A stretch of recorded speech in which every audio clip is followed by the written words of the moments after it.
in a potential Eastern semi-final preview. Winnipeg, by the way, resting 8 of their starters. In Montreal, they're resting their top priority in Davis Alexander. But look at those fans. My goodness. You gotta love it in Winnipeg. And you know what? Kudos to Winnipeg. This is the first time they have sold out every single regular season game. Absolutely incredible. You know Enoch Mwamba. You know Milt Stiegel. But welcome to the panel, Davaris Daniels. Here we are. Welcome. And so we know you're a 3-time Grey Cup champion. You know you're great on the field, and we're excited to have you here today. But Milt, I want to let you know that is a Grey Cup ring. See what that is? Do you want to see it? It's a little heavy. Hand it off to him. You went out like, oh, I don't want to touch a ring. Oh yeah, I got a replica in the back. That's so kind. That's so kind. And by the way, already the best dressed, I might add. I'll give it to him. Yeah. I'll give him that one. Looking good. Okay, Davaris, I'm gonna start with you on this game here. So you got the Montreal Alouettes, you get the Winnipeg Blue Bombers. Look, we know all the starters that are being rested in this game. Obviously, a top priority is keeping everyone healthy. But what do you think these two teams are doing today in terms of analyzing one another?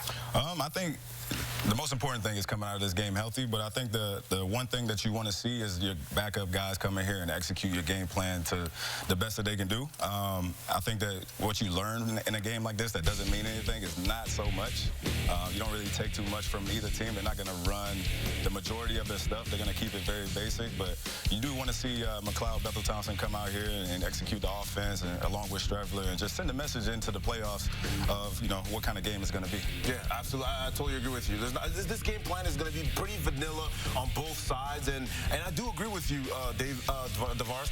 I think McLeod Bethel-Thompson is one of the most important pieces right here for the Montreal Alouettes, because Davis Alexander is a guy that plays with a lot of edge, and we saw him last week when, you know, he got hurt a couple of times. He keeps fighting. We know that. We appreciate that, and we admire what he does. But hey, a suitable backup, a guy that's been there and that's done that, is kind of key to be able to see that from McLeod. I can't believe you guys said this game means nothing. It means something. These Winnipeg fans, they're showing up, baby. Yeah, they are. And people are going to say, oh, you're just being biased. You're a Bomber. I speak 2 languages, English and facts, baby. And the facts are these Bomber fans are the best in the CFL. Wade Miller has created a great atmosphere there along with that staff. And these Bomber fans are the best. They are the best. They're better than Toronto. They're better than Montreal. They're better than Saskatchewan. They're better than Calgary, Edmonton, Cincinnati, Atlanta, everyone. Okay. Let's go.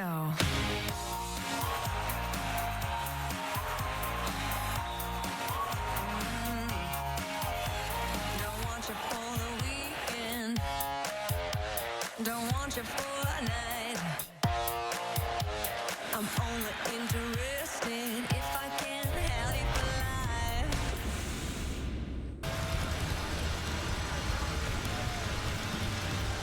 On a beautiful day, Kate Burness here in southern Manitoba. We welcome you to Winnipeg. Not the last game in this city this year. Last regular season game of the Grey Cup, 3 weeks away. 2 teams heading to the playoffs who may just end up meeting next week in a game that matters even more on the road to getting back here, Dwayne. And yet in this one, a lot of key players are sitting for both sides. The latest news, Davis Alexander out, McLeod Bethel-Thompson in for Montreal. Yeah, and not shocking news, obviously. Teams trying to limit the risk of injury to their starters at this point. But as well, obviously trying to make sure, knowing the Canadian Football League, we need more than one quarterback to win. You want to make sure that your backups are sharp and ready to go as well. So important reps for both those guys. Interesting situation for Mike O'Shea. It's been like that all year. I mean, the Bombers won the West 4 straight years. But remember in 2019, they finished 3rd. They had to go on the road for 2 playoff games and then get into the Grey Cup and won it all. So O'Shea's hoping for a repeat of that. But will it be in Montreal next week or in Calgary? That is still to be determined. The Bombers have to win to have a chance of staying in the West. It's Peyton Logan on the return after Montreal won the toss and deferred. So it is Winnipeg football, and Chris Strebler with his 4th start of the season coming up here. An interesting year, certainly, for Chris Strebler as the starting quarterback in Winnipeg. Comes in with a 3-1 record, having thrown nearly twice as many interceptions as touchdowns. So finding ways to get it done has sort of been the specialty when it's been Strev under center.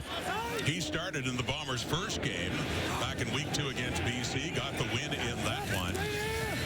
And here to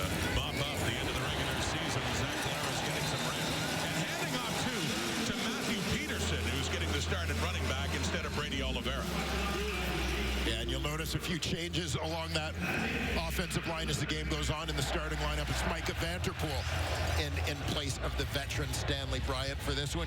And you just saw Matthew Peterson, the rookie from the University of Alberta, replacing Brady Oliveira in this regular season finale. His best game in this rookie year was in week 2, the Bombers' first game, when he replaced Oliveira. Went over 100 yards rushing. Picks it up there. It's low, but he takes off after that, and Tyrese Beverette takes him down, a key part of that Alouettes defense. Yeah, no question about that. As we take a look at that group, their nominee for most outstanding defensive player this season, Isaac Adeyemi-Berglund, also their top Canadian. Najee Murray, longest serving defender on this Alouettes team. A couple of interceptions for him last week in the win against Ottawa. Deontay Ruffin in at the boundary corner. It's been a great depth player for them. He's in for Lorenzo Burns this week. Chris Streveler in his 4th year out of South Dakota, at a number of years away in the NFL, coming back last year, handing off to Peterson, and not much there. Stuffed up Darnell Sankey, one of the defensive leaders of the Alouettes. He's there, and so too is Adeyemi-Berglund. And you know, Darnell Sankey, regardless of whether the game means anything in the standings or not to his team, is always going to perform with a certain level of intensity.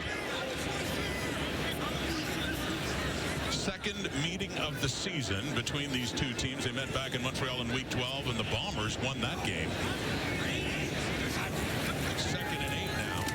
Streveler with time to throw, and no, misses his receiver. That is Alexander Hollins, or excuse me, Cam Eccles, number 15, who is making his Bomber debut, former Calgary Stampeder. And you get a look at Chris Streveler's view here. See Montreal keeping it pretty vanilla in terms of the defensive front on that one.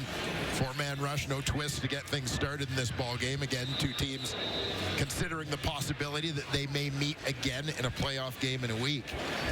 Just beyond the outstretched fingers of Cam Eccles, who played 12 games with the Stampeders last year. So Sergio Castillo comes on. This will be a 48-yard try. He's 44 of 50 on the season. That one tucks it in inside the right upright. And just a few plays into this regular season finale, the Bombers are on the board. The Castillo field goal. And so it'll be over to Montreal, and McLeod Bethel-Thompson decided late this afternoon that he will get the start instead of Davis Alexander.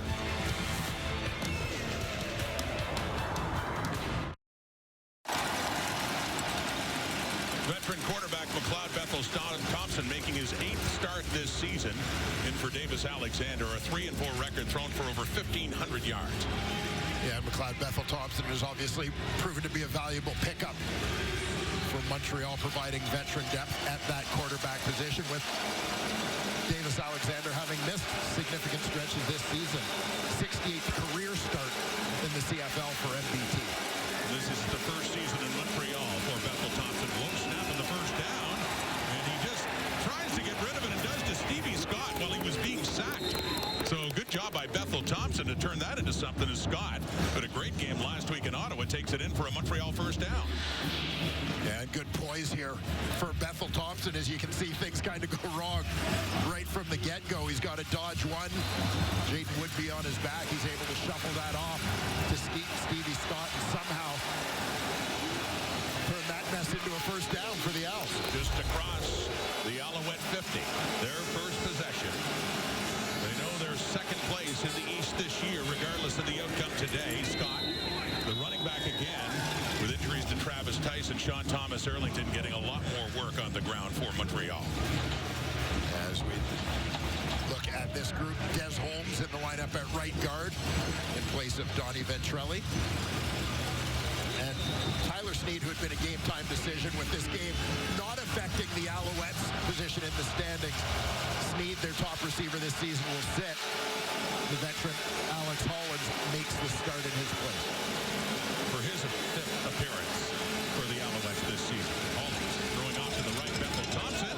That is caught right at the first down marker for Tyson Philpott. They discuss whether or not he was in, and they're saying no catch, ruled an incomplete pass.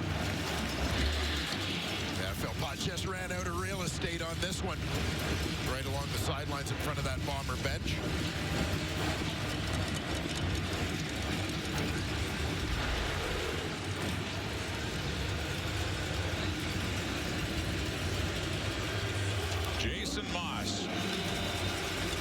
new deal.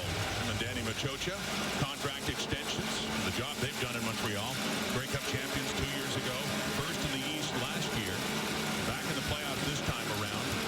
It is Joseph Zeman a punt, and back for it, Peyton Logan doing the returns as they rest Trey Babel today, taking it inside the 10 and up near the 20, out at about the 19 for the Bombers, who in their first possession worked it down with Chris Streveler and picked up a field goal. Take a look at what Chris Streveler has done for the Bombers this season. You see almost 1,100 passing yards.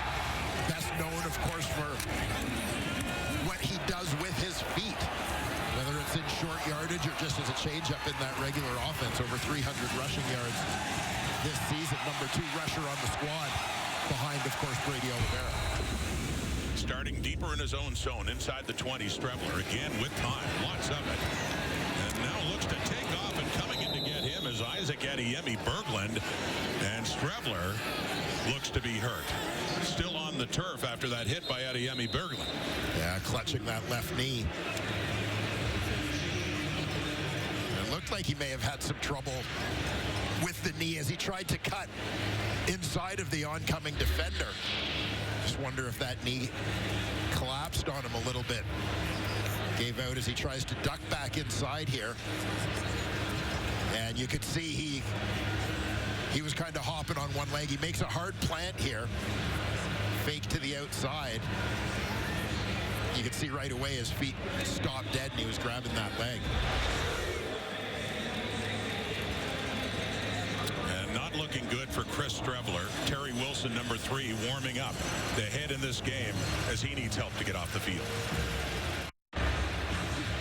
Back in Winnipeg, we have a quarterback change, an injury to Chris Streveler early in this game. In comes Terry Wilson, 40, who has only thrown 1 pass in the regular season. That was last year, none this year, but he did get into the quarterback, the Grey Cup, I should say, at quarterback for Winnipeg briefly in the second half last November.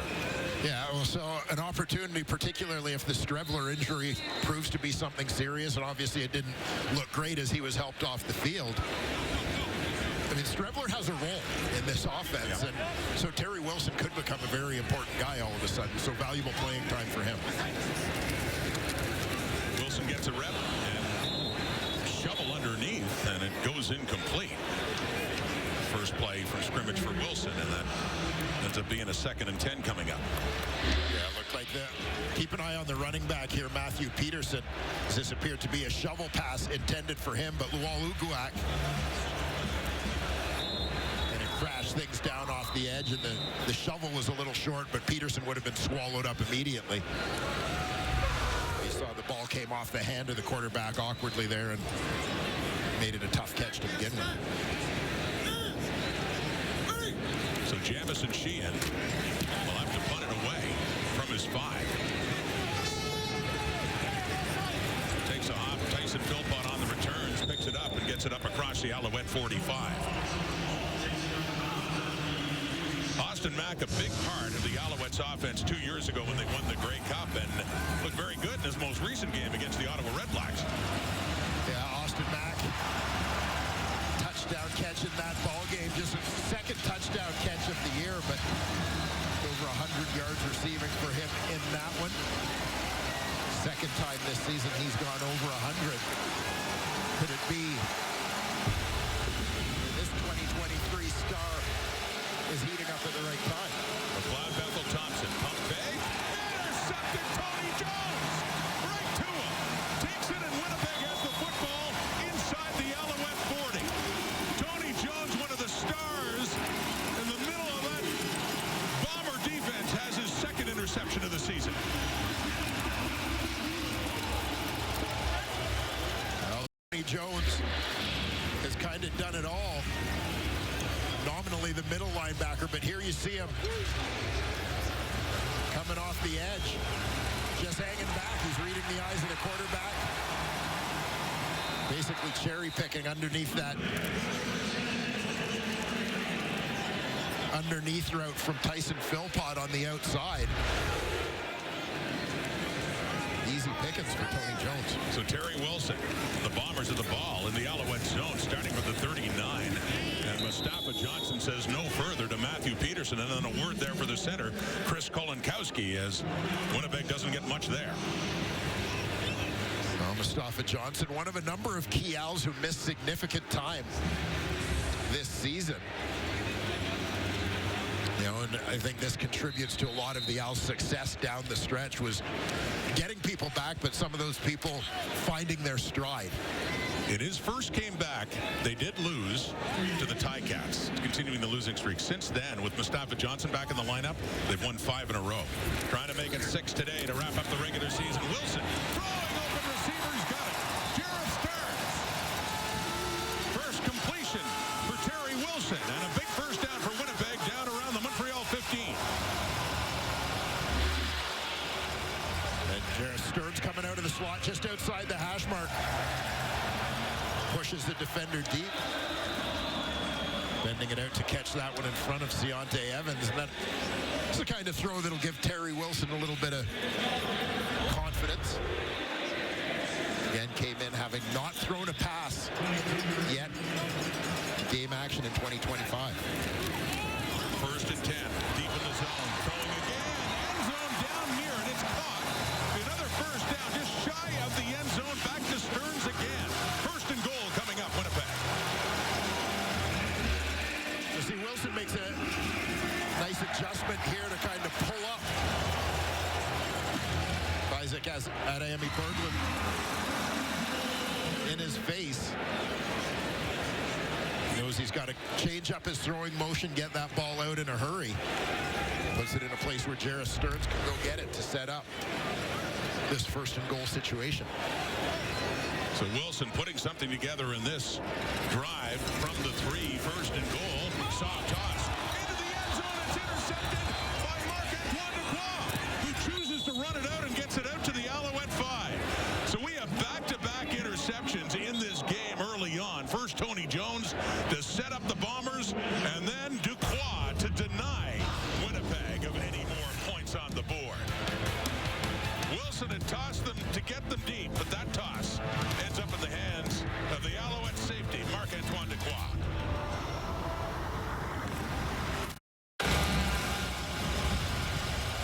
Marc-Antoine Dequoy, the man of the moment, starts off from his safety spot, but you're going to see him move out to play man coverage against the number 2 receiver in the slot.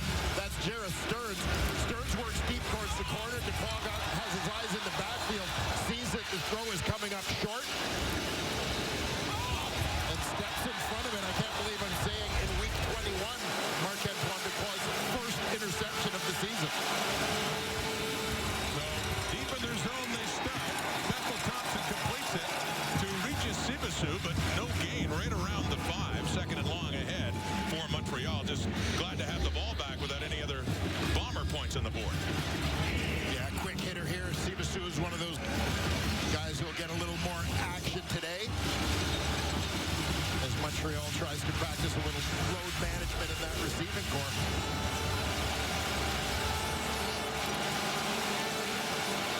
Sellout crowd at Princess Auto Stadium for the regular season finale. And the last chance they'll get to see their Blue Bombers at home, unless 3 weeks from now, Winnipeg can work its way back for the biggest game of all. Grey Cup 112.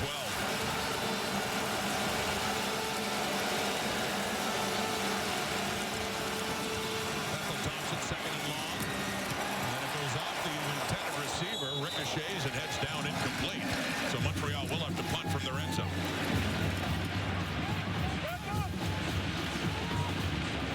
A little bit of heat on McLeod, Bethel Thompson.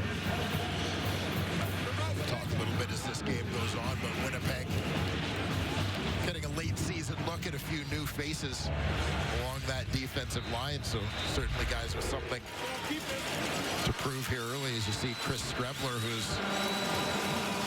hobbled his way towards the Bomber dressing room. He suffered a knee injury last year that ended his season in the Banjo Bowl. Terry Wilson became the number 2 quarterback. That's the Logan. Out of bounds, but you hate to see that again for Chris Strebler. He's been through this kind of thing before and on the limp after after the knee injury, an apparent knee injury earlier in this game. Wilson back on in the Alouette zone in Winnipeg, leading 3-0. Well, here's a look at what's going on right now for Winnipeg. They don't know if they're going to finish fourth and cross over to Montreal or finish third and perhaps go to Calgary next week. Here to sort it out and talk about what lies ahead for Winnipeg. Let's go down and say hello to Britt Dort. Thanks so much, Rod. Yeah, no, maybe it's not that crazy to think the fact that Winnipeg's never been the crossover team for the fact that they used to be in the East Division. However, there is the stat that no crossover team has ever gone on to win the Grey Cup. Mike O'Shea not faced by that stat. So it doesn't bother me whether we're going to Montreal or we're going to Calgary, because either way, we know we're hitting the road next week to play that game. But what you will see is with these rosters today, obviously both teams not starting their quarterbacks. They're trying to have that roster management. You guys talked about resting their guys ahead of next week. But what O'Shea did tell us is that one of the reasons he isn't rostering his whole team that you're used to is because he doesn't want to show his cards. Because he said the fact is, in 7 days, we could end up playing the same team. So probably a very different looking game next week if these two meet. Strong possibility, Brett. Here's Winnipeg with the ball, and Wilson is sacked.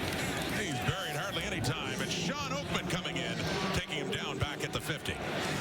And this is one of the things that stands out about the return of Mustafa Johnson is Sean Oakman becomes one of your depth pieces, so to speak, on that defensive line. Big number 2. Someone's got to get hands on him. 6th sack of the season for Oakman.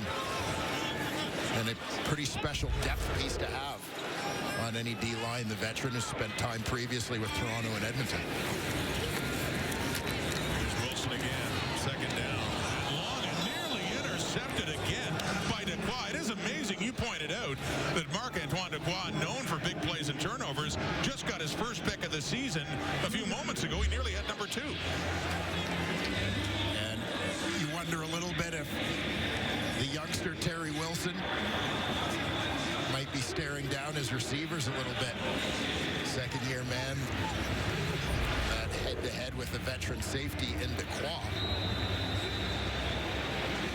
Tipping him off a little bit as Dequoy nearly had his 2nd here in the first quarter. So it's Castillo again. And this time a longer attempt, much longer. 58 yards. And it just falls shy of the goal line, and bringing it out is Charleston Rambo. So the 2nd straight time for the Alouettes, they will start at their own 5-yard line. But again, no points on the board, no more points on for Winnipeg. And Sergio Castillo, a guy who has a long field goal this year of 63 yards. Very rare that you're going to see him come up short. Alouettes, by the way, without James Letcher for much of the season, almost seemed like they're trying to figure out their return game. It was Charleston Rambo returning that one.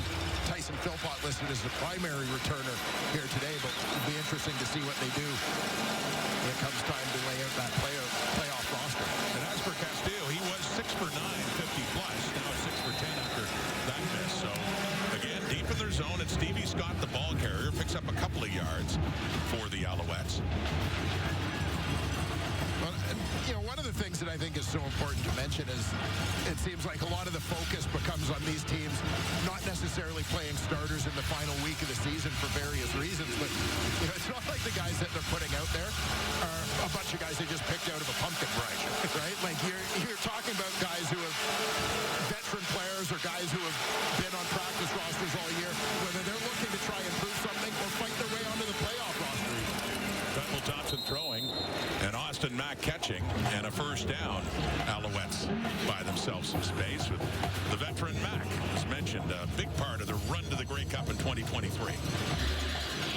Yeah, Austin Mack working from the slot here, sort of coming from depth.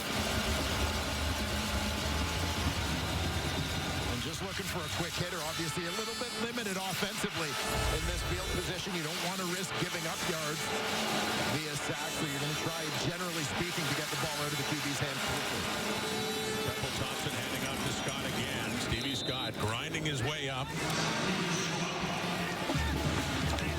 And Scott last week against Montreal, 63 yards on the ground, 52 through the area, and a touchdown in that game as well.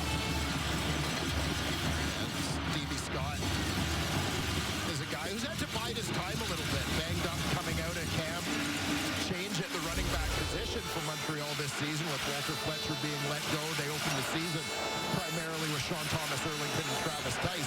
Both of them on the injured list now. Back to Scott. Finds more room. Kyrie Wilson in on the tackle. Evan Holm is there as well, but they're working it on the ground, something the Alouettes would like to do more of as they head into the playoffs, get that running game going. Yeah, and I think it's a case where, Montreal is going to be more of a pass-first team, perhaps, than some others in the Canadian Football League. But as you alluded to, you never know at this time of year. The weather may dictate that you have to rely on that power ground game. And Stevie Scott is a guy who gives you an opportunity to do that. That's first quarter, under 2 minutes in. And that is caught again by Mack. So another catch for Austin Mack up around the 35. How about that Winnipeg defense? Yeah, introduce you to a few new faces. Matthew Jaworski, one of 3 defensive ends making their CFL debut today for the Bombers as James Waters and Willie Jefferson get the day off. Jaden Woodby, we've talked about him a little bit down the stretch, a mid-season addition who has been impactful on defense. He's in for Reddick Cranby. And congrats to Evan Holm, a veteran halfback playing on that field side, who is the Bombers nominee for most outstanding defensive player this season. 2nd and 5 here. Bethel Thompson throws, caught. Philpott has it up across the 40, and that's another Alouette first down. Tyson Philpott coming in with 738 yards receiving this season. Once again, quick hitter as the Alouettes move their way out of their own end here. And a good job, even just to get a couple of first downs. Anytime you're starting with that tough field position deep in your own end, a couple of maybe questionable decisions to bring the ball out of the end zone have left them in bad field position. From the 41, handing off, Scott again. Stevie Scott getting busy in this quarter, late in it, and tackled up closer right around the 50 of the Alouettes. It'll be a 2nd and short ahead. Yeah, Stevie Scott, a 230-pounder. See him bringing it a little bit, moving that pile every time he goes into contact. Spotted at the Alouette 48. Montreal, knowing they will finish 2nd in the East, trailing 3-0 with McLeod Bethel Thompson at quarterback. Back to Scott in the 2nd and short. Puts his head down and looks like he has enough. Closer to midfield, up around the 53. Looks like it is another first down for the Alouettes to end the first quarter of play.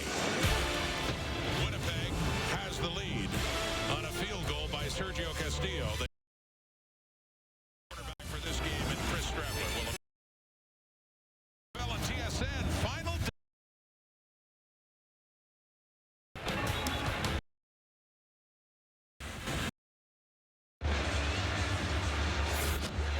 One quarter into a game that really doesn't have that much bearing in the standings. The Bombers already knew they're going in the playoffs on the road, so a lot of key players were rested, Dwayne, to keep them healthy for the big game. But still, a key injury for Winnipeg is Chris Stravler. Looks like he has suffered really a bad knee injury. It's hard to say at this point, but out for this game. Yeah, and Chris Stravler, obviously the number 2 quarterback for Winnipeg. Zach Collaros not playing today, but a guy for whom the Bombers, they built packages within their offense around the skill set of Chris Stravler. So you actually lose a chunkier offense. I'm sure some of those things they'll probably try to run a little bit with Terry Wilson, but not the same guy, right? Like Chris Stravler is a big, strong power runner that gives you another option in that regard sometimes in the backfield with Brady Oliveira. Bombers had to adjust in the second half of the season last year heading into the Grey Cup with Terry Wilson as the backup because of a knee injury to Stravler. Bethel Thompson. Alouettes have something going. First catch of the afternoon. Cole Speaker, and it's another Montreal first down. They started deep in their zone. They've worked it down to the Winnipeg 32. Cole Speaker right on the left edge of your screen. Kind of uncovered. It looked like Dietrich Nichols trying to work from outside leverage, trying to fight his way back in to make a play on the ball. A nice chunk play there for the always steady Cole Speaker. Veteran backup McLeod Bethel Thompson getting the start of this one. Play action pass. And under pressure, he still manages to get the pass off to Tyson certainly has fond memories of playing against Winnipeg, including this stadium, the season opener, Dwayne, a year ago. He had a couple of touchdowns. That was the Grey Cup rematch when he scored the winning touchdown in 23. And here you see Tyson Philpott, far right side of your screen. Split out wide, so within this formation, Montreal's given Philpott lots of room to get open, basically giving him half the field to go to work against coverage. You see McLeod Bethel-Thompson take a little bit of a shot as he delivers that completion. Good drive, Montreal down to the Winnipeg 20. Back to Stevie Scott. As the work is through, that's Dietrich Nichols and Jaden Woodby. And on the tackle, getting some help from one of the newcomers, Kydran Jenkins, his first year out of Purdue. Yeah, Jenkins, as mentioned, one of 3 rookie defensive ends. Getting a little bit of a look today. Along with Matthew Jaworski and Kamari Mounier-Bailey. So, yeah, and you talked about a lot of change up front for the Bombers defensively in this game. I expect to see it. A lot of Cam Lawson as well, maybe more snaps than usual. Regularly a rotation guy. 3-man front, Bethel-Thompson pursuing and getting rid of it and heading towards the end zone. Jamal Parker, excuse me. An incomplete third down field goal try coming up. I've seen a few snaps defensively here in the early going as well for Jalen Smith, the rookie second-round pick for the Bombers.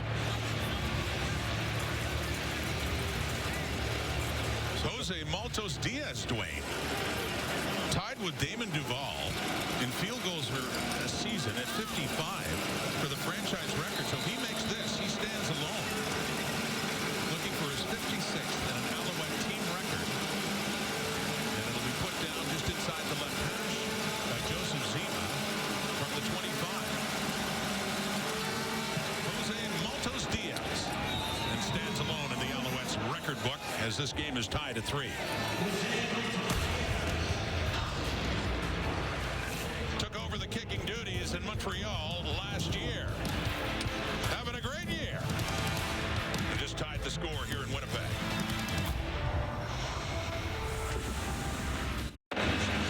Jose Maltos Diaz just got his 56th field goal, the new team record. Damon Duval had 55 back in 2009, so the single season record now belongs to him.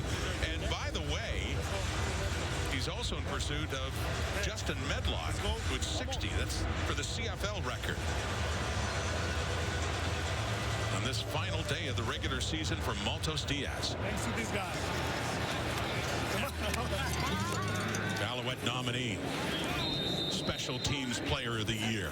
Tie ball game. Terry Wilson at quarterback for Winnipeg.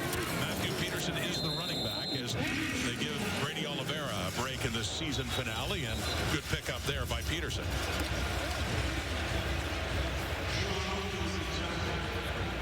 Matthew Peterson acquired in an off-season trade, originally drafted by the Hamilton Tiger Cats.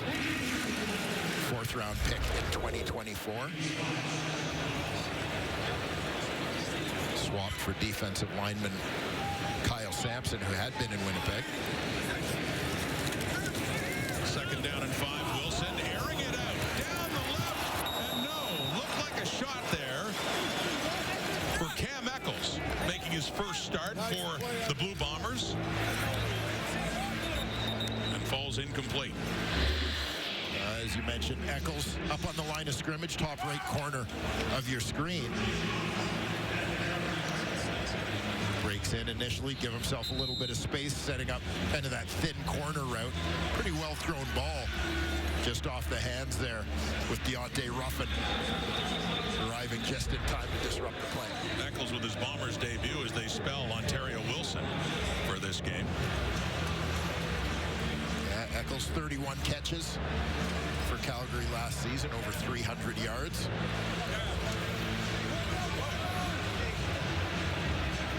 And Lawal Uguak, 3rd-year defensive lineman for the Alouettes, is the injured Montreal player. It's a 3rd down coming up as he limps off. Uguak does. Terry Wilson, 2 for 6 for 34 yards through an interception in the end zone to Marc-Antoine Dequoy after a good Winnipeg drive. But this one stalls right at their 45. Jamison Sheehan standing back at his 30. Charleston Rambo says return by committee for the Alouettes. Seen some Tyson Philpott as well with the injury to James Letcher. High snap, flags out, and gets it away, and Rambo chases it right around the 25, takes it, and pushes it across the 30. We'll see what this flag is all about. Just came out with the snap of the ball.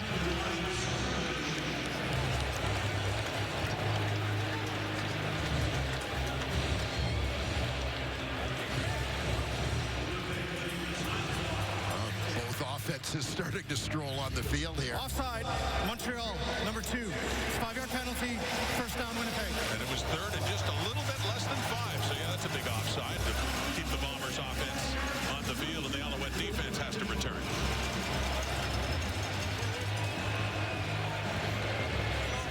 I guess sometimes when you're 6'8", it's hard to keep all of you behind the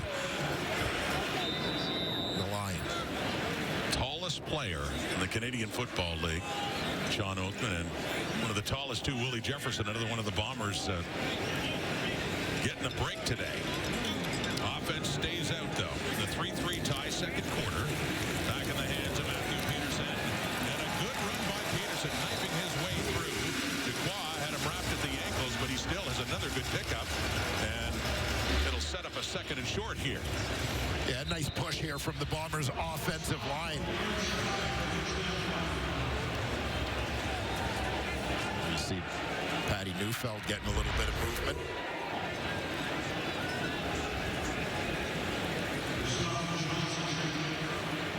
Well, for the second time in just a couple of moments here, another injury to a defensive lineman for the Alouettes. First Alouettes, and now Mustafa Johnson has taken a knee. Johnson sort of went down heavily. He was in that pileup with Pat Neufeld on the play. Johnson suffered a knee injury last year that ended his season and also kept him out of a good chunk of this season. He did not return until week 14. Still down and getting attention. We'll take a break. Be back here at Princess Auto Stadium. I haven't watched a lot of this show, but I remember seeing Enoch Mwamba. Enoch Mwamba was on this show. Yeah, he's a traitor. He'll have a chance to address that with the panel at halftime. 10:41 to go and counting. And a first down there for the Winnipeg Blue Bombers, making some substitutions again. It's 3-3 tie. And yes, still something at stake in terms of playoff positioning for Winnipeg, although it's still a road playoff game. They either go to Calgary or, even more likely, they go and face the Alouettes again in Montreal. Mike O'Shea very mindful of that in terms of how the cards are played today. Could be a trip to McGill University, Molson Stadium next week in the crossover game. Swinging it out. Carrick Whitfall has his first catch of the afternoon. And a good pickup, too, as he works it down close to the Alouette 35. Extracurriculars after the fact. Flags come out. Looks to be going against the Alouettes. And here you'll see Carrick Wheatfall. Unnecessary roughness. Montreal, number 24. 15 yards from the end of the play. First down, Winnipeg.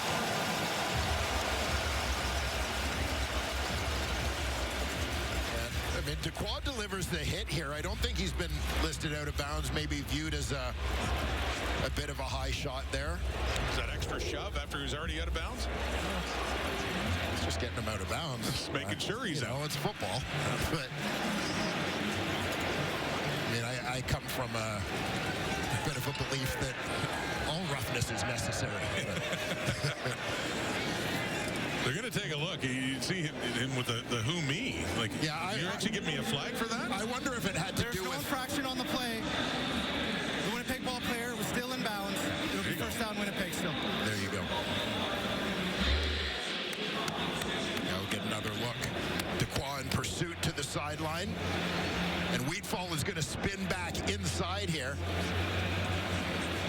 Still in bounds as Dequoy helps him out of bounds.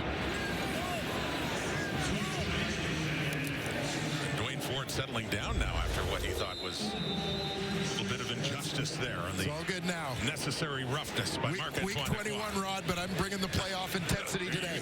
You always do. Here we go. On the first down play, and that one is going nowhere for Peterson. Josh Archibald, product of McGill, started his career with the BC Lions and back in Montreal this year. Gain of only a yard, 2nd and 9. Yeah, Archibald, a valuable free agent acquisition for Montreal this season, finding his way home. But a team that frequently plays Isaac Adeyemi Berglund and Lowell Uguak as defensive ends, Canadians at those spots. Archibald is a guy who brings some depth as well as making a contribution on special teams. 2nd and long. Wilson to throw. Has the time. He finds Cam Eccles. Right with him is Deontay Ruffin. And looks like he gets enough. Does he get enough for the first down? It's very, very close spot of the ball around the 26. The 3rd and inches coming up here.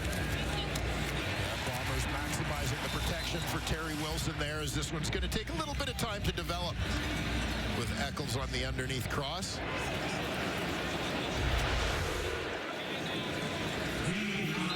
The spot we normally see Chris Stremler is short yardage, and Wilson, who did a lot of that as mentioned last season, as the backup to Zach Collaros after Stremler got hurt and was injured for the rest of the season after the Banjo Bowl.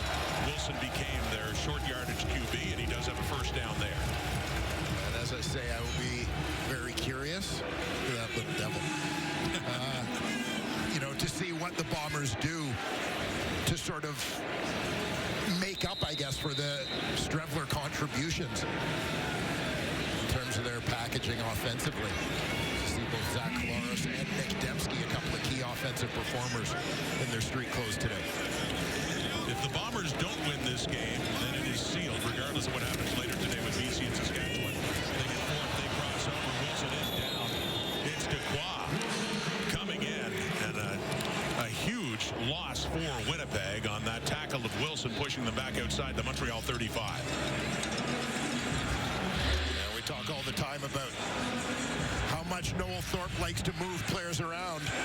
We've seen him basically move from his safety spot to line up as a halfback, playing man coverage. Here he is up on the line, showing blitz all the way.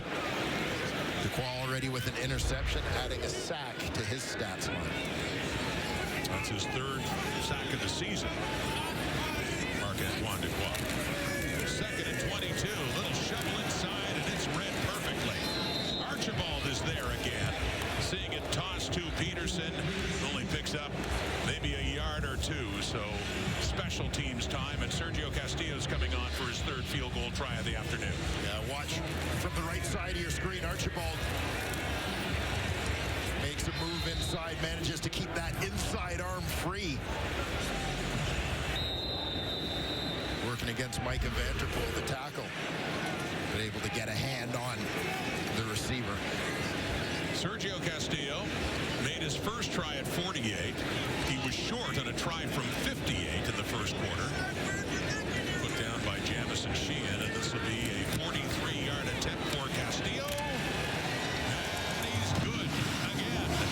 2 for 3. 3 more on the board for the Bombers, who have the lead again on a gorgeous day here in Winnipeg, just 3 weeks away from Grey Cup. Bombers on top, 2nd quarter. Welcome back to Princess Auto Stadium, where once again fans have flooded the stands. Now, this is a historic season for the Bombers. They've officially sold out every single home game for the first time in team history. It's actually 14 consecutive sellouts dating back to August of last year. Now, when their president Wade Miller came into this club in 2013, I want to remind you, the Bombers were 3-15 that season. He said, I have a goal to sell out every home game in a season by the year 2025. And guys, he did it. Now, of course, they've had a great product on the field. Shout out to Wade Miller for helping as well, putting the fans in the seats. But he also had this tradition where every Friday morning in the office, he'd play AC/DC's It's a Long Way to the Top. So I don't know if we could also give some credit to that, because, I mean, that had to be motivating as well. No doubt, Brett. This Bomber team with the lead again, and that carry is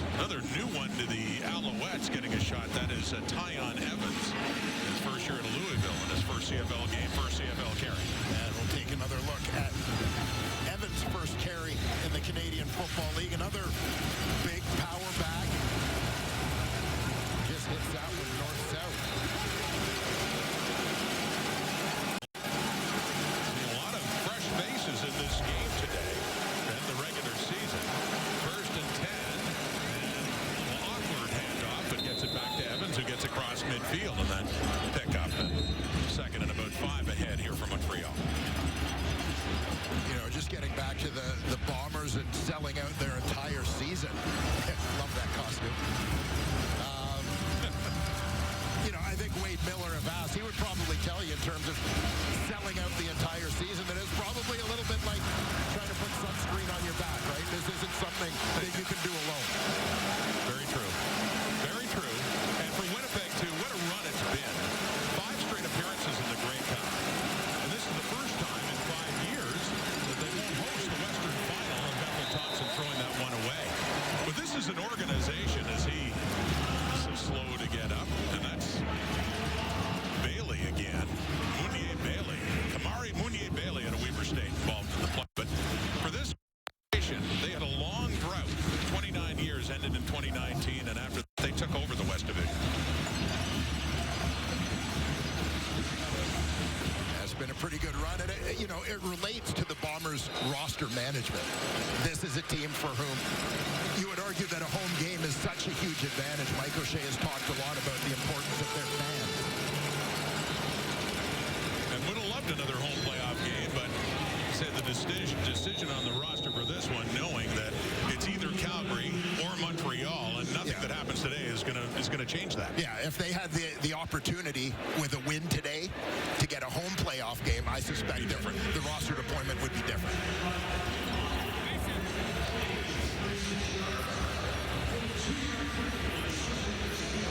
And by the way, for Winnipeg to have to go on the road and win a couple of playoff games and then win the Grey Cup, it's been done with O'Shea. That was the start of the run back in 2019 when they had to go on the road.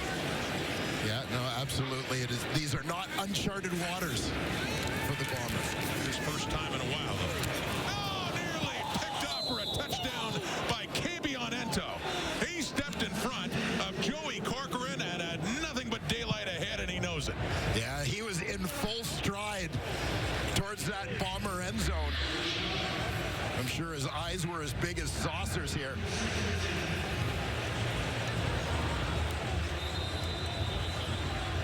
This one is off the hands.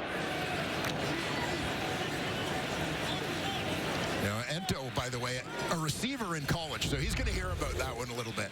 Yeah, well, we watched him and some of the plays he made in their Grey Cup run a couple of years ago. Swinging it up to Peterson, builds up ahead of steam, gets it up across the 45, but still shy of a first down. And just finishing the thought on the Matthew Peterson trade acquisition from Hamilton. You know, bringing that full circle. He's a guy who became expendable, essentially, in Hamilton's plans when the Tiger Cats signed Johnny Augustine. But by the Tiger Cats signing Johnny Augustine, it created a need for Matthew Peterson, a Canadian running back here, to back up Brady Oliveira. So, a little game of musical chairs. And with the success Oliveira has had, not many reps for Peterson this season, although in their opening game back in week 2, when Oliveira got hurt, Peterson had a chance. He had 23 carries for 130 yards and a touchdown against the BC Lions. So that was a good welcome to the CFL moment for that young man out of the University of Alberta Golden Bears. And there he is sitting beside Brady Oliveira, getting a break today. And Matthew Peterson's got a pretty good tutor over there on the sidelines. As Oliveira did, too. Absolutely. Andrew Harris. And from mentoring Brady Oliveira here to mentoring A.J. Ouellette in Toronto to coaching A.J. Ouellette in Saskatchewan. We'll see the Riders in action later this evening against the BC Lions. The Lions, with a win, can wrap up a home playoff date in second place in the West if they get a win. But they'll need to. Calgary winning in Edmonton last night lets the Stamps get second place. Bombers either get third in the West or fourth. They're on the road next week in the playoffs. It's Charleston Rambo. Well, he somehow manages to his way through a pile of bodies and pick up a few more yards on that punt return.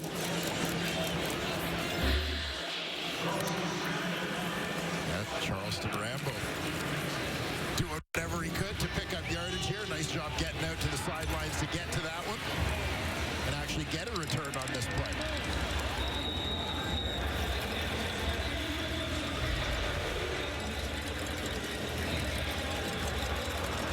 6-4 the score, and that most recent punt single by Joseph Zima. Across the 30, Bethel Thompson takes the handoff, wanted to throw deep, throws it underneath, and we've got contact on Austin Mack. And this will be Cam Allen, the safety number 0 for Winnipeg, flagged for pass interference.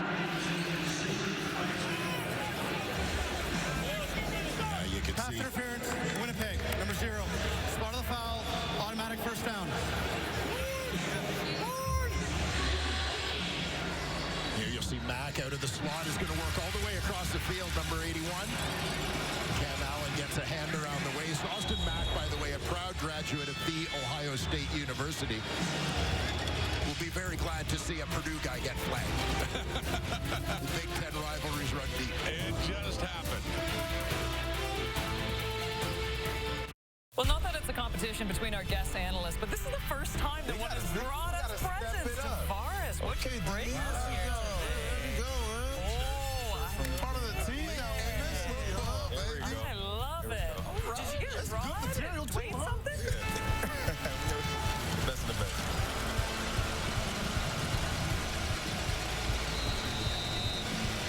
Welcome to the studio panel, Tavares Daniels.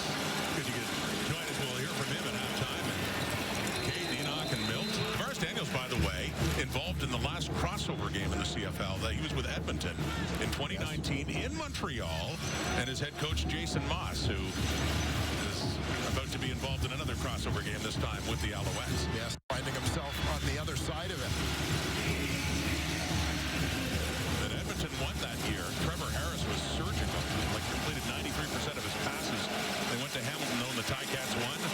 And then Hamilton, the favorite, heading to the Grey Cup in Calgary that year against the underdog Winnipeg Blue Bombers, the third-place team who ended up winning it. Starting a run in the West. Here's a deep shot. Oh, open was Tyson Philpott, not quite there. In behind coverage, but they couldn't quite connect. We get a third down now coming up. Yeah, McLeod Bethel Thompson loads it up, and Tyson Philpott, little in and up. Misdirection on the route. Just couldn't quite get back inside far enough to haul that one down. So he heads to the sideline now in a rather low-scoring first half with just 10 points on the board. 2.5 minutes to go. There's Peyton Logan back for it. The Joseph Zima punt from his 40. And the Aussie picks it off to the right and down around the 10 for Logan. Set in on returns for Trey Vavel, who's had a brilliant year. I'll mention that crossover back in 2019, 6 years ago.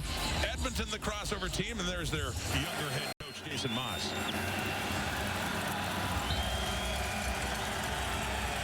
Edmonton getting it done on that day. And you see Trevor Harris, Calvin McCarty in the end zone.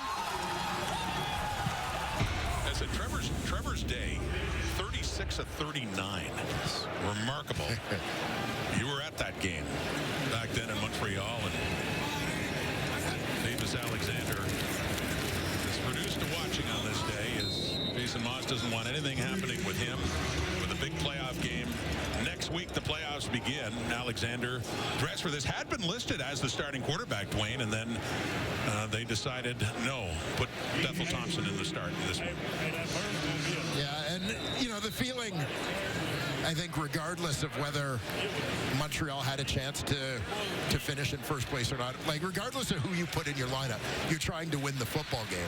But you're trying to manage other things at this time of year. And I think that even if Alexander had played, he probably wasn't going to play more than a quarter, quite honestly.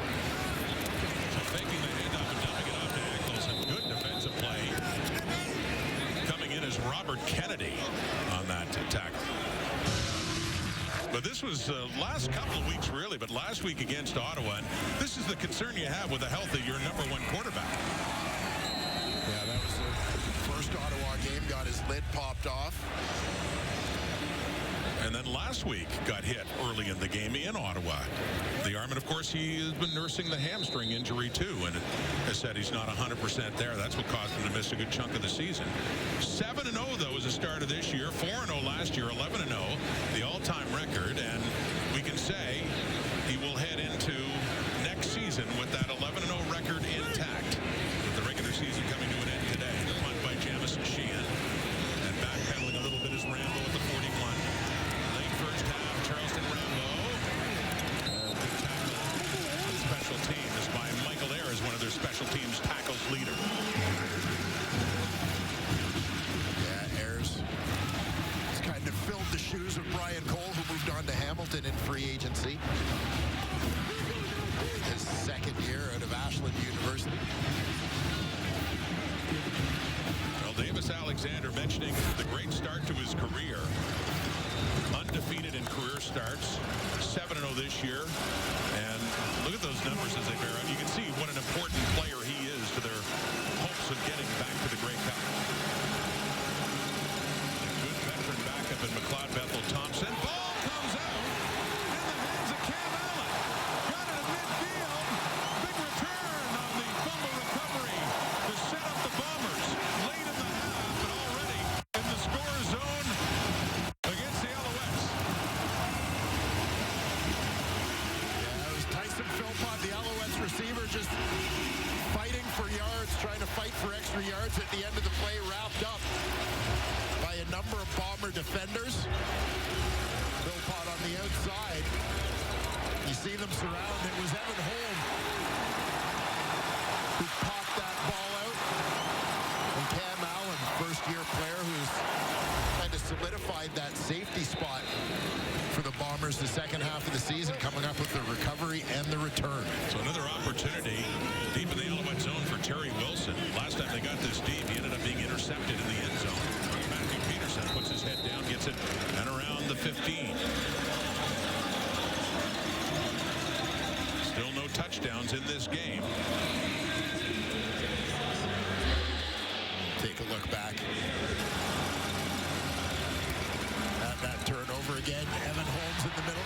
Holm in the middle of it. You saw his right arm kind of pulling like he was starting a lawnmower there to jar that ball free.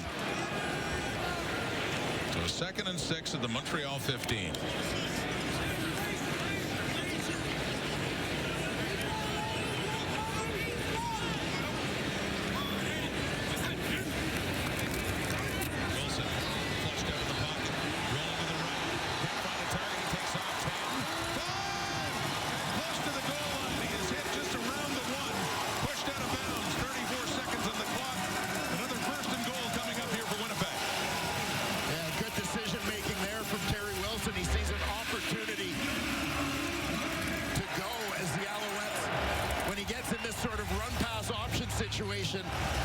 Alouettes are hanging back in coverage, giving him a little bit of real estate. He takes what he's given, and probably to the relief of his head coach, plays it smart and gets out of bounds without taking a heavy shot. Again, with Chris Strebler already out of the lineup and that looking like something that could last a little longer, Wilson becomes very important. Keeps it, 1st and goal. Trying to break the play. Pick up the game's first touchdown. No signal yet. Got down very close to the goal line. We got a 2nd and goal coming up.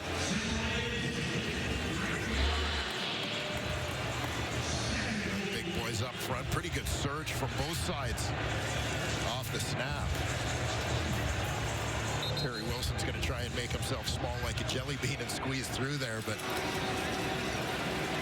Alouettes able to stop him up. Well, last year, it was an injury to Chris Strebler that put Terry Wilson in the number 2 role behind Zach Collaros late in the season heading into the playoffs. And it's like it could be that situation again after the injury earlier. They'll try again. And that Alouette defense did the WC over the top as Tyrese Beverett.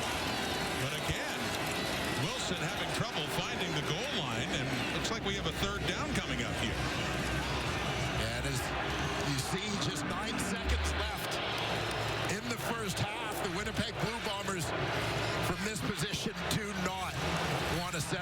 field goal.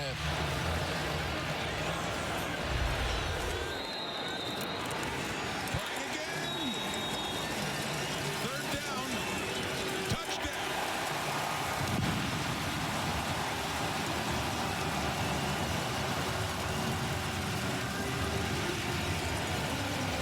Alouettes still don't agree. They know it'll be looked at, and it's already being discussed. Did he break the play? They signal yes with 2 seconds on the clock. We'll take a look. Slide slightly left. Definitely going to be close, but you would think that that's going to be enough to break that front plane of the goal line. Let's try this angle here. He just needs the front edge. When you can't see the ball, but you can see where his helmet is, and you can see how he was carrying the ball. I think it's likely that he's in, and given that that's the call on the field, you know, as much as there may not be evidence. Ruling on the field is a touchdown. And it would be incumbent on review to have proof that it's not a touchdown for it to be overturned. Yeah, and this is the thing. As much as there may not have been video evidence that he was in, what they needed in that instance based on the call of the field was video evidence that he was not in to change the call. Terry Wilson has had short yardage touchdowns before, but getting more playing time now after the injury to Chris Streveler, and number 2 on the depth now behind Zach Collaros. See how Streveler is in the playoff game on the road coming up next week.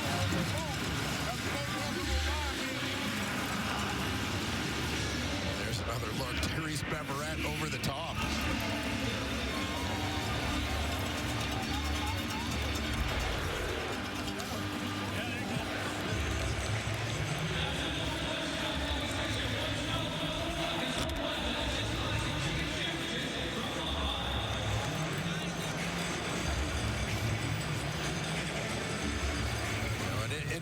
Wilson came into this game with 15 carries on the season. You know, primarily short yardage type situations, as Zach Collaros missed some time during the season. That there were times when Terry Wilson has filled that short yardage role.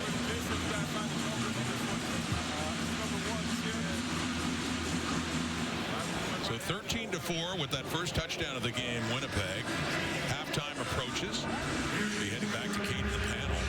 With another game coming up, and it has a big impact on where BC is, or where Winnipeg's going as well.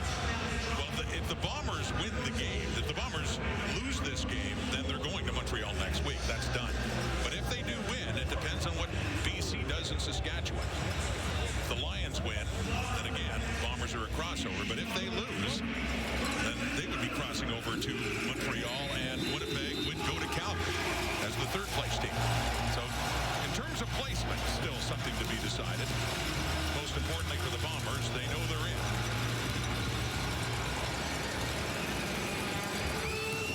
The final play of the first half, Charleston Rambo on the return. Down he goes. So we finally do get a touchdown in this game very, very late in the first half, as Jason Moss's Alouettes secure in second in the East, knowing there's nowhere to go as they get ready to host a playoff game next week. Trail in this game by 9.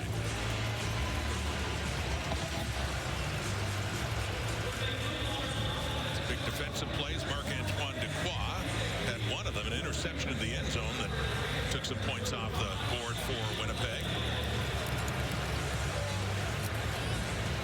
But an odd dynamic, especially for the Alouettes in this final game of the regular season, finding out last night after Hamilton beat Ottawa that they will finish in second place. Bombers lead. Top receiver in yardage, Jareth Stern, standing by with Brett. Jareth, I can imagine you're feeling a lot of emotions in your team's final drive of the half there, but how big was that touchdown for you guys? It was huge. It was much needed. The defense has been playing great. It felt good for Terry to be able to put one in and get a drive going. I'm sure it's really tough for you to watch what happened to Streveler out there, but Wilson came in, did a couple back-to-back catches with him to get him comfortable. How big of a challenge is that to build chemistry with somebody that you haven't played a lot with? Well, first, I just want to send my prayers out to Strev. I hope it's nothing serious. Everyone here loves that guy. They know what he brings to this program, so we're just wishing wishing the best for him. As far as Terry goes, we all know he's a very talented dude, and he works real hard, and he makes sure all the guys get reps with him. So the chemistry's already been there from practice and things like that. So it's good to see him go out here and put it happen in the game. Thanks so much, Jared. Thank you. All right, we'll send things off to Kate and the panel. And Brent, that panel today is Milt Stiegel, DeVaris Daniels, and one Enoch Mwamba as Winnipeg Blue Bombers in front of a once again sold-out crowd are leading the way right now. But the biggest story, as Britt just mentioned too, it is the injury to Chris Strevler. Look, you never love to see this. It's a non-contact injury. He's being helped off the field.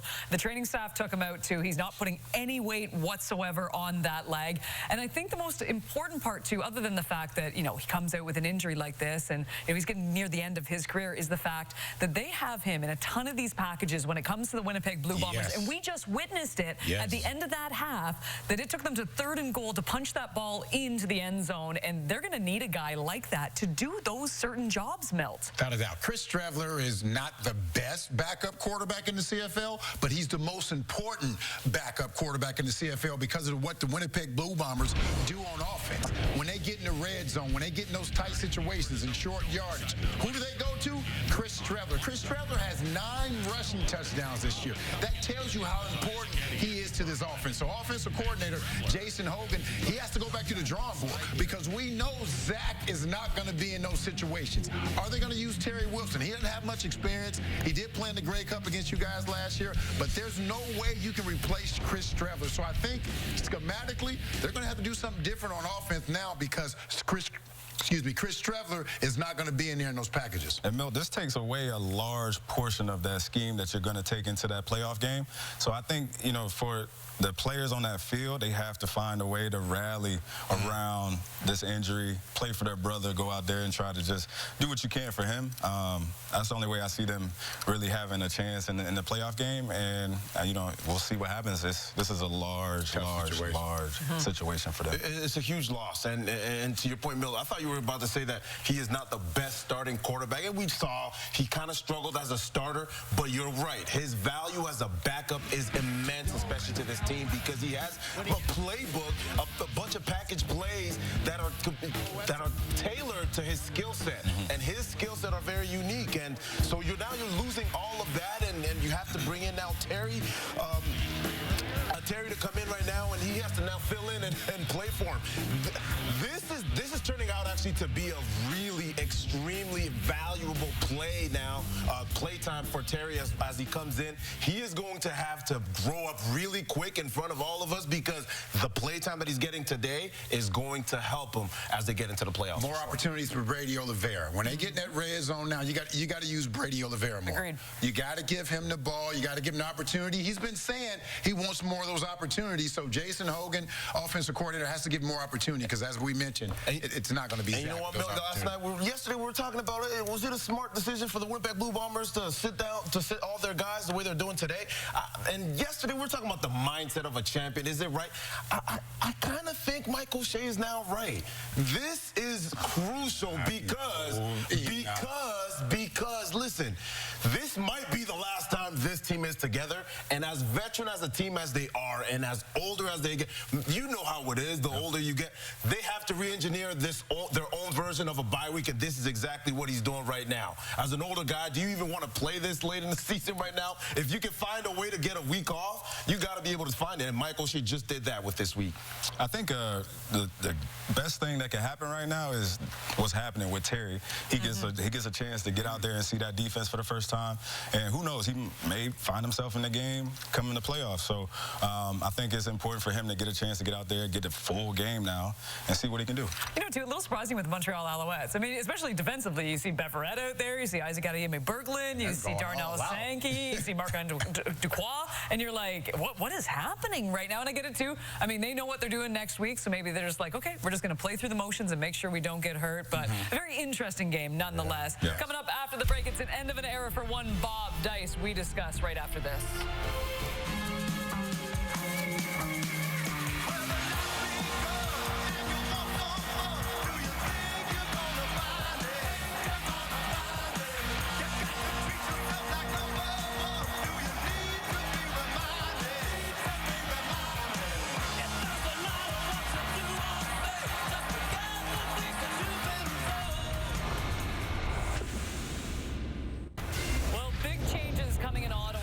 Red Blacks announced today that they have relieved head coach Bob Dice of his duties. Ottawa made the playoffs only twice during Dice's tenure as head coach, which lasted 4 seasons. Under the final year under Dice was one to forget, ending on a 6-game losing skid and finishing with a last-place record of 4-14. I do know Bob has been in the business long enough and knows what we sign up for, just like I do. And, you know, all of us aren't happy with where we're at. It's not acceptable. If you're not ashamed to be 4-14 right now, there's a problem with you. And I'm really, like, it's hard for me to shake hands with the fans right now and look them in the eye, because they give us their money, they come here, they come watch us play, and we give them poor performances like that. So very frustrating, very disappointing, and yeah, I can't lie on that. Fans too. I think it has to be super disappointing because last year was so good with this team at home in Ottawa. They were 7-1-1, and my goodness, that was a franchise best. And then they missed the playoffs, obviously, this year. When Bob came in back in 2022, that was his interim year, but 3 years as a full-time head coach, and he went from that 4-14 record, I mean, to that great season, and then back to basically square one once again. We've been talking about this too. Around the league, we love the continuity when it comes to seeing your GM and also your head coach. Right now we see it in Edmonton, we see it in Saskatchewan, we see it in Montreal as well. And we saw Sean Burke there too, but now, I mean, he's now a little bit on the hot seat too, probably just a year to figure this out. But Tavares, you've been in this situation too, where you've been on, you know, teams that have been on the wrong end of things. It's never a great situation, but what's important right now as a team in your opinion? I think, like you mentioned, I was in a situation in Edmonton and our record wasn't that great. You know, we made the playoffs, but this is a totally different situation. This is the second year that they didn't make the playoffs after they showed to look like they were going to turn the corner and be a better team. But now I think that, you know, it's all on the players to kind of rebuild that culture. We don't know what the future holds as far as who they're going to bring in to replace Bob Dice. But I think that, you know, for the player standpoint, it's important to come together in a moment like this and try to figure out what our culture is going to be going forward. And, you know, whoever comes in, they just have to, you know, ride along and get us into a new spot. Yeah, and you talk about those pieces. Our former teammate, the party starter is one of those pieces that they're going to have to build around on defense. You look on offense, Eugene Lewis. There's a few pieces there, but ultimately when you look at this season and the Ottawa Red Blacks, Drew Brown needs to be healthy. And it's tough for a team like this that was already in transition to deal with a quarterback that's been hurt in and out of the lineup. It's tough for a coach as well to coach a team that never really had that momentum, never really built that momentum. In a team that is transitioning the way that they were, that's one of the first things that you want to see. You want to see, hey, what can we build off of? What kind of consistency can we have? And Drew Brown not being there, we know what he can do, but in and out of the lineup like that is really difficult. To your point, Tavares, building that culture is definitely difficult. It's a tough business. Coaching is a tough occupation because for the most part, you don't control your own destiny. Regardless of how your X's and O's or whatever, how smart you may be, if the pieces on the field aren't working out, or if a quarterback gets injured, as you mentioned, Drew Brown, you could get fired, and that's been the case, unfortunately, for Bobby Dice, who is a good friend of mine. So you never want to see anybody get fired, especially somebody who you know well. But in this business, if you're not getting more wins, a lot more wins than losses is going to happen. So Bobby Dice will bounce back. He'll get another job, and shucks, he'll get paid next year for doing nothing. He's all right. He'll be fine. Not a bad way, but you know what, too? We don't like to play favorites, but it would be really nice to see Bobby Dice land in a coordinator job, I think, moving forward. But right now, you're right. He's getting paid for a year. He'll be all right. Well, he'll be just fine. Meanwhile, from a team that isn't making to the postseason to two teams that are looking ahead to the playoffs, and our later game today, it will be the Saskatchewan Roughriders and the BC Lions. And look, depending on what happens in this game that we're currently watching, I mean, there might be a little bit on the line. What are you looking for in this one, Enoch? I'm looking to see what kind of team is going to come out, especially the BC Lions. We know what the Saskatchewan Roughriders, they know their fate already, but the BC Lions still have a lot to prove, and they still want to show that, hey, we do belong here. We know what this team has been about the beginning of the season, the middle of the season, and ultimately the end of the season, how they turn things around. And that offense really feeds off for that defense as well. When they can score points with Nathan Rourke, and he does what he does, and he's super elusive with these defensive ends, and James Butler adds to that offense as well, it is difficult to guard him because Mathieu Betts, when they put up points on the board, Mathieu Betts, it's hard to stop him. I think, you know, I'm looking at the BC Lions as well. I think that I've seen them in this position before. Now I want to see them take that next step and turn that corner and turn into a Grey Cup team. They're the hottest team in football right now in CFL, and I want to see them turn the corner. Saskatchewan Roughriders, their main guys are going to start. How long will they play? Yep.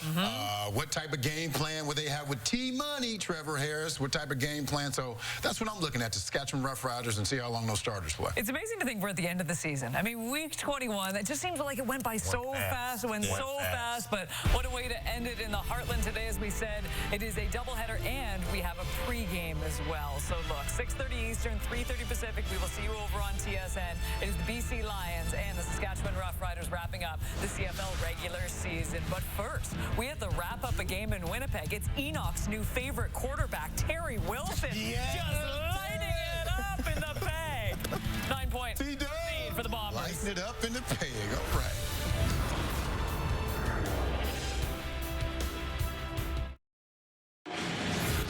Final day of the regular season for these two teams, and at the half here in Winnipeg, the Blue Bombers late touchdown to open up a 13-4 lead. Here's Austin Mack of the Alouettes now standing by with Brett. Austin, how can this team generate some more offense here in the second half? Really just putting together some plays offensively, getting explosive and staying on the field. Knowing that you might face this team next week in a playoff matchup where it's win or go home, how much are you using this game to kind of see what they're made of? I mean, I think they're playing most of their second team, so for us, it's coming out with a win, coming in here, putting our will on them, and obviously playing Alouette football. Thanks so much. Appreciate it. Merci beaucoup. Austin Mack with a couple of catches for 15 yards in this game with McLeod Bethel Thompson. 9 of 15 for 89 yards only, and he's been picked off once. But, you know, backup quarterbacks, the story headed into this game, especially, as mentioned for Winnipeg, Dwayne, and that injury to Chris Trevler, and now Terry Wilson the rest of the way. Yeah, interesting development certainly for Winnipeg, who, again, they know they were going to be a third seed playing on one side of the CFL's playoff bracket. Largely the goal today was to get to that playoff game in uneventful fashion. Yeah. And the Chris Trevler injury is exactly the kind of event they were looking to avoid. So a similar situation to last year when Strebler unfortunately suffered a knee injury and Terry Wilson was thrust into the number 2 spot. That's the way it stands now in the second half to begin. Now Sergio Castillo kicking it off. They got a 9-point lead. It heads out of bounds and a flag comes out for the illegal kick out of bounds to start this second half. Legal kick out of bounds. Winnipeg, number 14. First down, Montreal. The referee for this game today, Justin McInnes. Another look. The Winnipeg defense in this first half.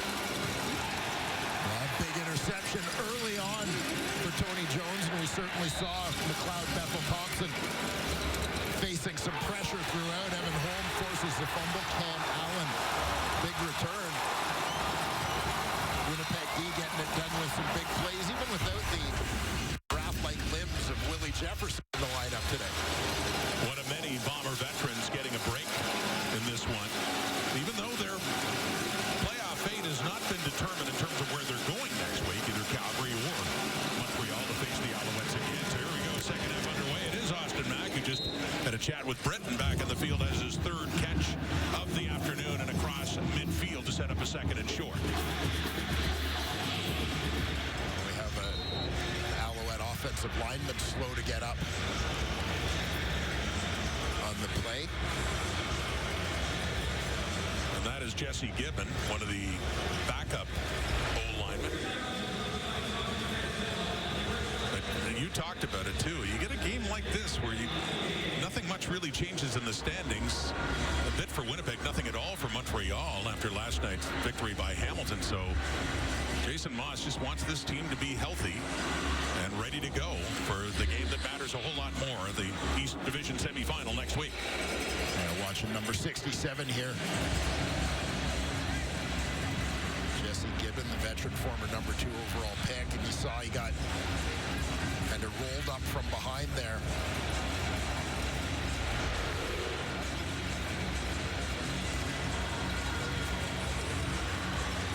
Jason Moss just got a new contract extension, he along with the general manager Danny Machocha, for the work they've done in Montreal. Moss in his first year finished second to the Argos, but they had a strong ending to the regular season. They won their final 5 regular season games, and then in his drive to be great for 8th, they won their 3 playoff games, including the Grey Cup over Winnipeg, as you see Gibbon heading off now, some pain to the sideline, but a Grey Cup title for Moss and the Alouettes, and wants to grind for 9.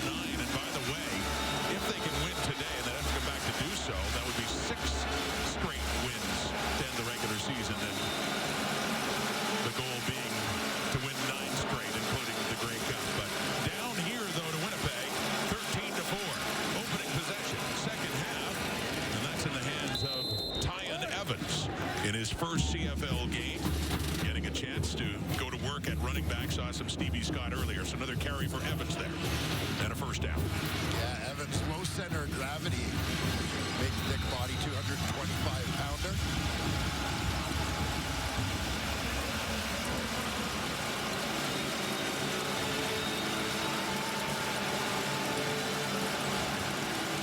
Inside the Winnipeg 50 now. Handing off again. Evans again. And Dexter Lawson among the Bombers in there, helping out. A pile of them now. Cam Lawson, too. Picks up a couple of yards.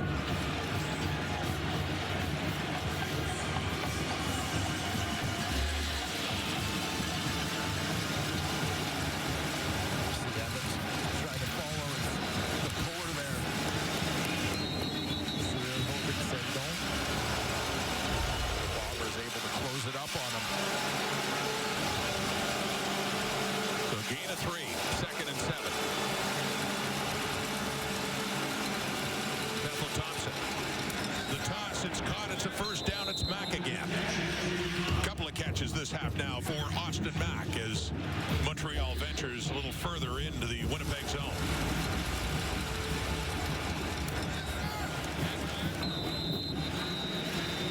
There you saw DeMario Houston in coverage. Just giving him a little bit of a cushion. Mack takes advantage to curl in front of him. Throwing again. He looks off to the right. It is caught by Evans. And he puts his head down with Evan Holm along there, and Jalen Smith too, and a good pickup by Evans to set up another second down and short for Montreal, close to the Alouette, or the Winnipeg 25. And you get a little bit of a glimpse of the power of Evans on this play as they get him out in space. Good job by Evan Holm to hold on and make the tackle there, as he's a little out of his weight class in that matchup. Shea Patterson is in for short yardage, and looks like he lunges across to get enough of it. Patterson called in to that role, signing with the team earlier this season after all the slew of quarterback injuries Montreal had to go through, including Alexander and Bethel Thompson, and short yardage had been handled by Caleb Evans. He got hurt, his season ending at BC Place back in the summer. So Patterson, the ex-Saskatchewan Rough Rider, actually started his career with the Alouettes and did not get the first down. So he stays in, and it's a 3rd and inches now for Montreal. Near the Bomber, 25 at that time, lunges across, and it certainly looks like he has enough, although they're scrapping for the football there on top of that pile. It is indeed a first down for the Alouettes.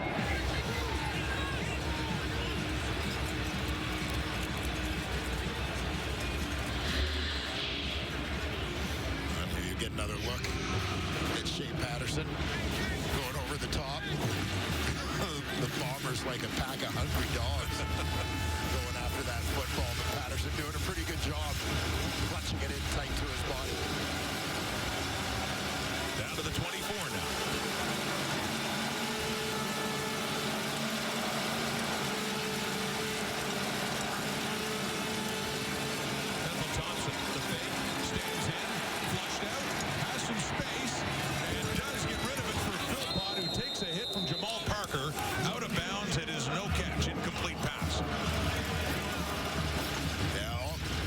Time there for McLeod Bethel Thompson, just unable to find an open receiver.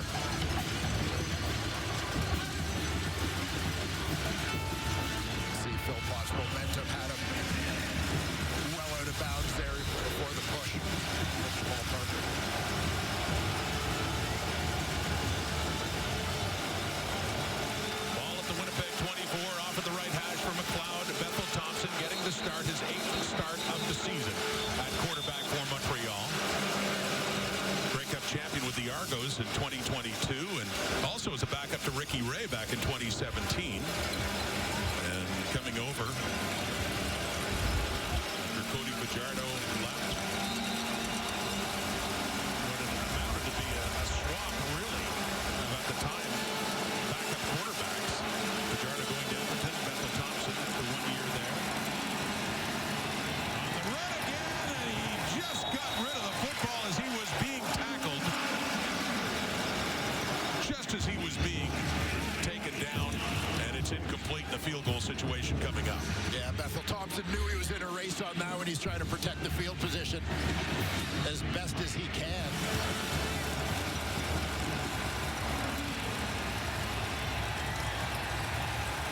And a good tackle there by one of the newcomers, the Bombers, Kydron Jenkins, 54, first year out of Purdue and making a CFL debut.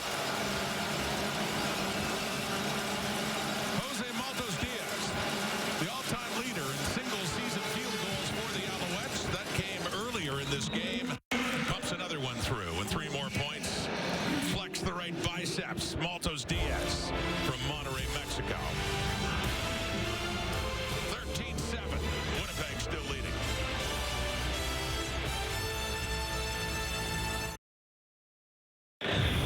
Even if Winnipeg wins today, this is a huge loss, Dwayne. Back early in the game, Chris Trevler getting the start and injured on really a non-contact injury. There was contact there, but see him favoring his left leg, his left knee. Yeah, just trying to make that plant to cut back inside the knee, giving out on him. Chris Strevler, who had worked so hard coming back from the knee injury. And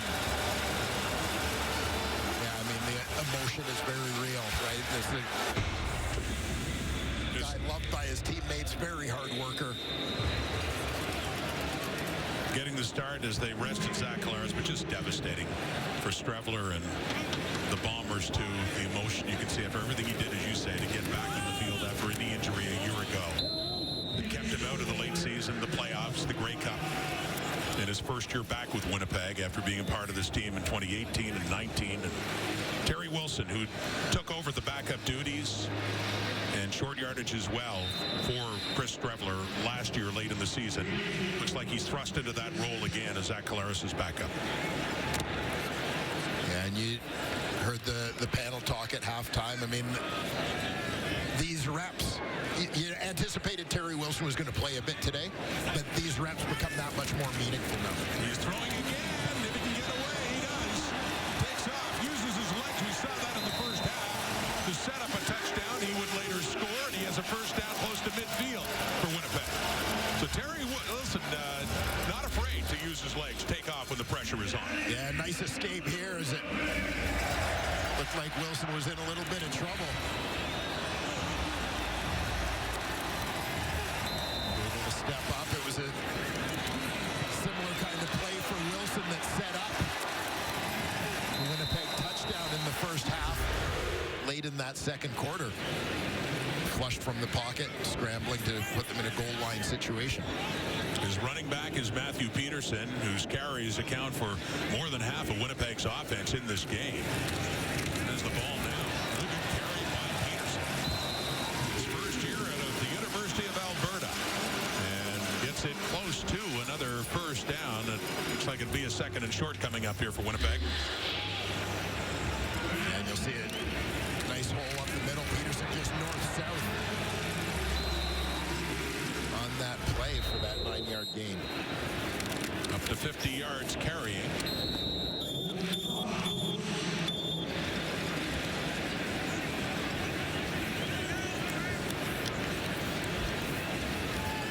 On that second and short, just needed a yard.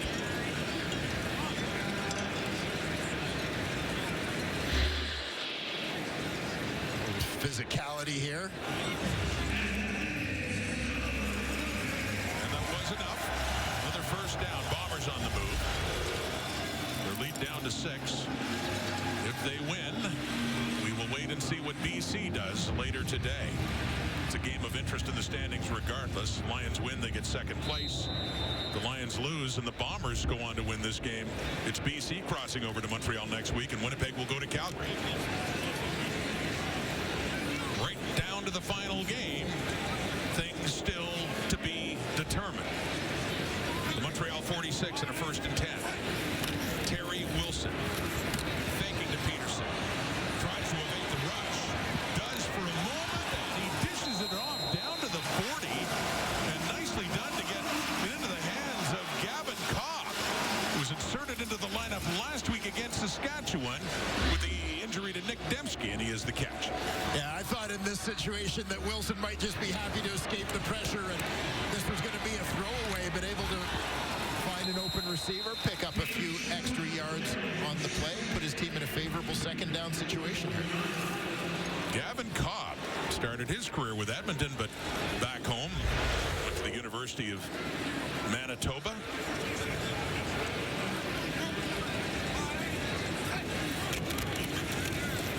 Back to Peterson on a 2nd and 3. That's enough for another first down at the Montreal 35.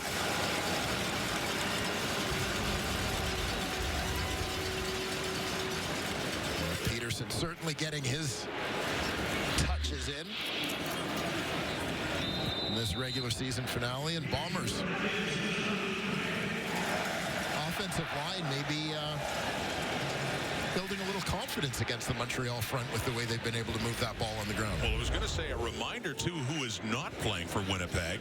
Their star left tackle, Stanley Bryant, out. Zach Collaros, Brady Oliveira, Nick Dembski. Moving here. We get a blitz coming. They pick it up. Time to throw. Heading to the end zone, but the closest is Tyrese Beverette. Caught the intended target, and the Alouettes have that well covered in the Montreal end zone. Yeah, we haven't seen a lot of deep shots in this one as you keep an eye. Gavin Cobb working out of the slot. That Nick Dembski role, you know you're going to get some deep shots. But that one just off the mark. Another one on that offense, a key player, Ontario Pokey Wilson, had a touchdown last week against the Riders in that victory. He, too, is not playing in this one. Past the halfway point of the third quarter now. 13-7 Winnipeg. 2nd and 10. Terry Wilson. The 4-man rush. Can't get away. The sack for Josh Archibald. That's his 2nd sack of the season in his first year with the Alouettes. And 3rd down coming up. Yeah, 4th-year player, as you mentioned earlier, originally a 3rd-round pick of the BC Lions. Archibald coming off the left side of your screen.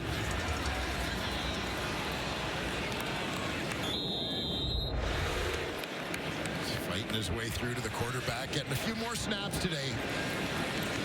Once again, as the Owls playing a lot of starters defensively, but looking to ease their workload a bit. Sergio Castilla from 50 yards away. No. Put that one off the iron. And a dead ball. So he's 2 for 4 on the day. And that 50-yard try, missed one earlier from 58. At the distance. Doink. 13-7 it remains. A few weeks ago, 40, I asked Jason Moss about the similarities between this team and the one 2 years ago. Called it eerily similar. Good start, real struggles in the middle, a long losing skid. They come out of it, and they were a tough team to beat. They had the momentum. They're hoping it's a similar story this time around. Yeah, and one of the other similarities, I would say, has to do with the roster. If you remember 2023, guys like Darnell Sankey, Sean Lemon, they got added to the roster just before that win streak started. And I would say that the thing that sort of coincides with the start of the late season winning streak this year would just be getting guys back from injury, as they had a number of key players miss time. Memories in Hamilton. That's a touchdown by Cole Speaker. They came back. Austin Mack, he had a big touchdown. They started the second half with a 3-play drive that led to a touchdown, too, and then Tyson Philpott in the game winner and left Winnipeg stunned. The Bombers, part of their run to the Grey Cup, but it was the Alouettes beating them 2 years ago. And off the hands of Philpott there, one of the heroes of 23 for the Alouettes, but no catch there, and a 3rd down coming up here from Montreal. Yeah, with Bethel Thompson once again. Defenders surrounding him. That ball comes out a little wobbly, tough flight, perhaps, for Tyson Philpott to track. So Joseph Zima is in again. The Alouettes have had momentum. It's a little trickier counting this game in their momentum should they go on to lose it, because it means absolutely nothing in the standings. And they get the big one next week, crossover game, East semifinal, back home in Montreal. And there's a good chance it'll be against this team, the Winnipeg Blue Bombers. Peyton Logan on the return, and he stopped in his tracks at the 35. Winnipeg, Manitoba. Ready to host the Grey Cup for the first time in 10 years, and that is 22 days away. Terry Wilson thrust into quarterback for Winnipeg after that early injury to Chris Trevler, and tricky start there through the pick in the end zone to Marc-Antoine Dequoy, but he's been settling down. Yeah, there have been some flashes. I mean, he had a good drive going before the Dequoy pick. Nice run here to set up his own touchdown plunge at the end of the first half. So obviously, young quarterback, second-year man, Terry Wilson. There are going to be some ups and downs along the way, some growing pains in terms of that development. Obviously, the hope is in terms of most of the critical throws to be made in the playoffs. They hope that guy, Zach Collaros, would be making them. For now, it's Wilson, who hands off to Peterson. Left side, off tackle, and he's got some room to run. North-south. Matthew Peterson, and having a good afternoon here, and another first down on the ground for Winnipeg.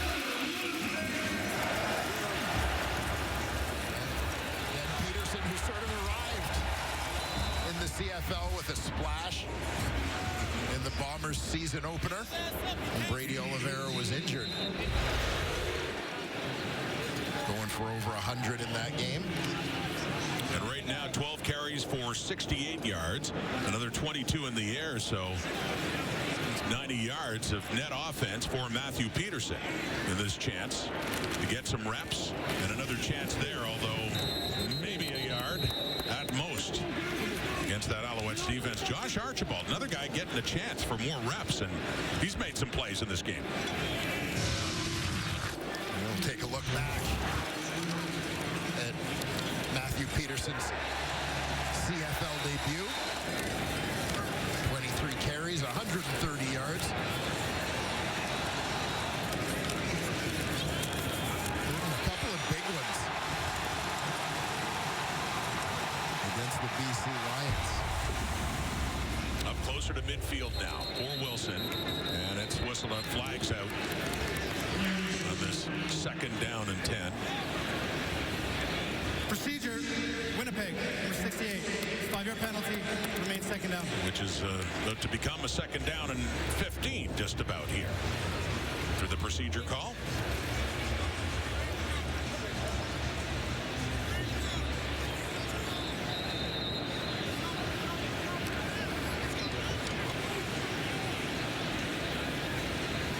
Late third quarter. Final game, regular season, Winnipeg Blue Bombers, Montreal Alouettes. And a 6-point Winnipeg lead. They set up a screen to Peterson. Has a block from game. This ball comes out. Alouettes appear to have it. They're still scrambling for it, but it was a lot of Alouette jerseys around and not a little fight for the football. Late quarter turnover here by the looks of things, although they still haven't sorted it out. There's a chance the Bombers got it back. Marc-Antoine Dequoy had a great shot at that ball. Coughed up by Peterson after he took that screen.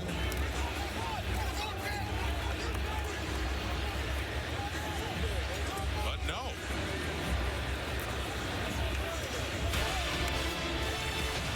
Fumble Peterson. And now the offense on the field for the Alouettes. Another turnover. Montreal takes over at the Winnipeg 51.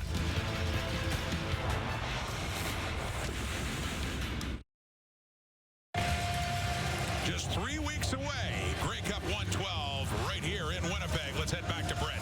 Yeah, wild to think we're so close, Rod, and it's going to happen right here. But in the meantime, meantime, the Grey Cup's going on quite the journey, traveling to northern communities in Manitoba. That included Flin Flon, Churchill, to name a few. Now, residents got the chance to take pictures with the Grey Cup. You might even notice a really cool shot of it with the polar bear. That's how you can tell how north you are there.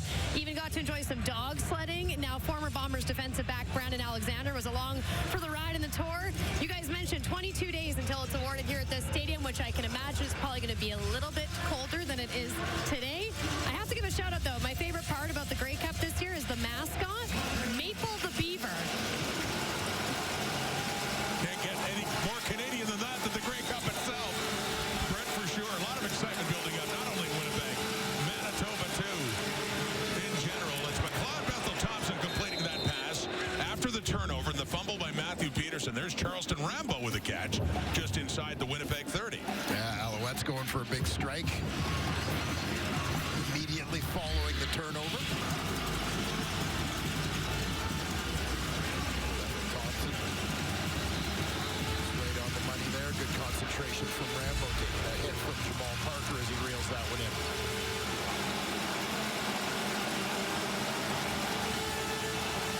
Alouettes only down 6 points.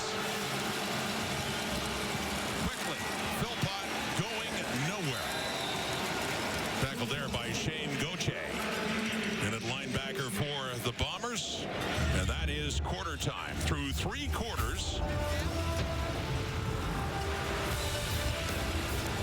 The Alouettes trailed but this entire game. Pressing now to get a little bit closer in this regular season finale for both teams.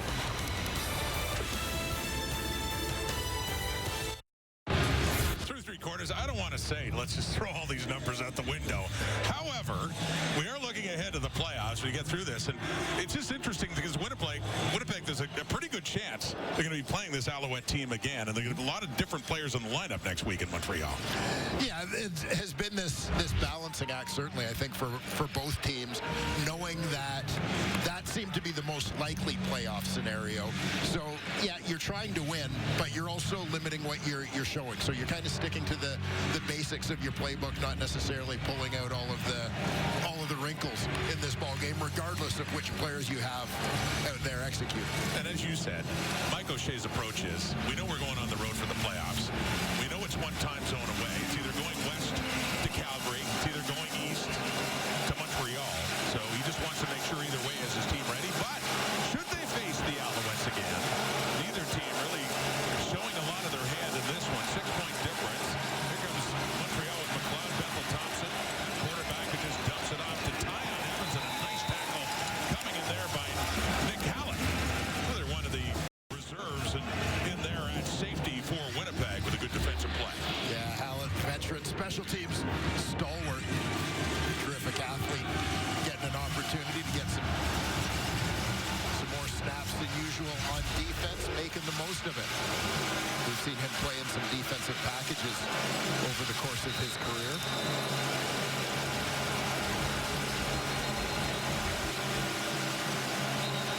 From 34 yards away, and Jose Maltos Diaz. Timeout, Winnipeg. Winnipeg calling the timeout. Maltos Diaz is 2 for 2 and looking to get a little bit closer to the all-time record for field goals in a season. You know, we're getting closer to something else, too. Just realized this really would have been our last chance to get the Halloween gear out. Well, now listen, you know I love Halloween. Oh, absolutely.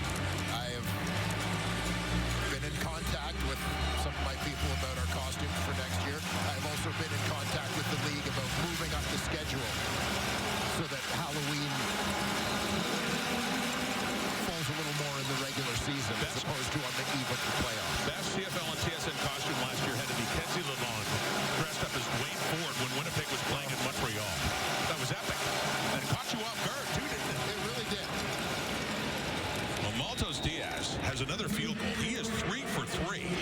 So the all-time leader in Alouettes history in a single season, and gets that much closer to the 60 of Justin Medlock back in 2016. Another couple of chances, and maybe get a shot at that record. This is a unicorn game. In so many ways. Although, you know, different with the costume that you can see the face behind it there. You got to be able to see where you're going. Right? Yeah, I still appreciate it. Yeah. Some tough sledding inside. Darnell Sankey adding to his tackle total. Sankey came in at 96, looking at another 100 tackle season for the Alouettes. And again, Sankey, one of the catalysts or solidifying forces behind that 2023 Grey Cup run. And that is 100 officially for Darnell Sankey. So that's back-to-back years with the Alouettes. He's done it. His all-time high with the Saskatchewan Roughriders, he had 120 back in 2022. Darnell Sankey, big part of that Alouette defense. Quickly. And off to the side for the Bombers. That's Gavin Cobb.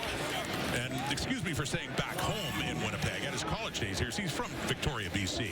Yeah, he actually started his college career at Simon Fraser. It was Farhan Lalji pointing that out to me, by the way. As I'm sure that SFU grad would. Yeah. But yeah, still a handful of guys in the league with SFU having discontinued their program, but a handful of guys still in the league who played there at some point during their college careers. Saw Jerome Cummings suiting up for the Edmonton Elks last night. Jamison Sheehan, it's nearly blocked. Does get it away. Caught by Charleston Rambo and gets it up to about the 27. So it's a 13-10 game. The Alouettes get the ball back. 12-18 on the clock here in the final quarter of the regular season for the Bombers and the Owls. How close to being blocked? Well, reasonably close.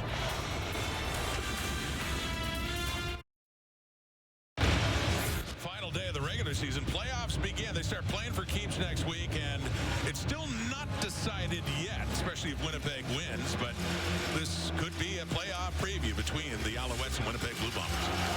Yeah, interesting matchup all the way around between these two clubs. You have Davis Alexander, a first-time playoff starter against the well-seasoned Zach Lawrence, at quarterback.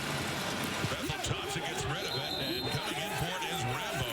He does have a catch. Charleston Rambo reaching up for that one, and a first down for Montreal. Well, Charleston Rambo goes high along the sidelines. Go and pull this one down.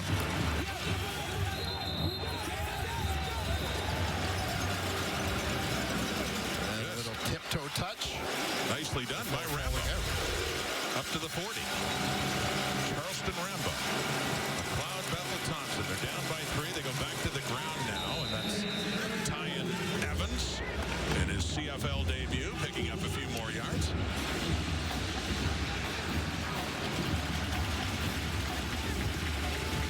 First year out of Louisville. And we're seeing Evans take more and more of the touches as this game goes on.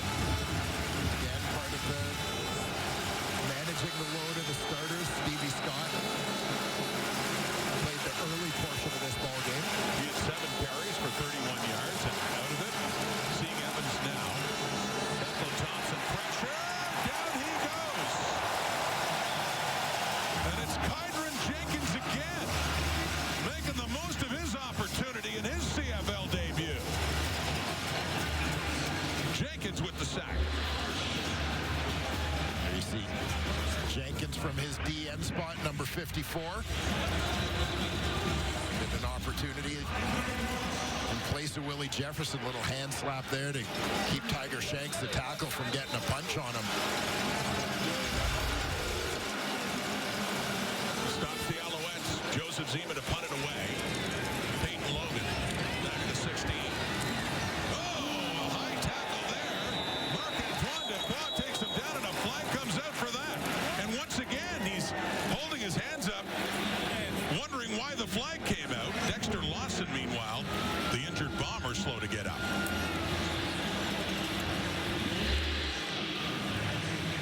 Now you'll see Dequoy coming down in coverage.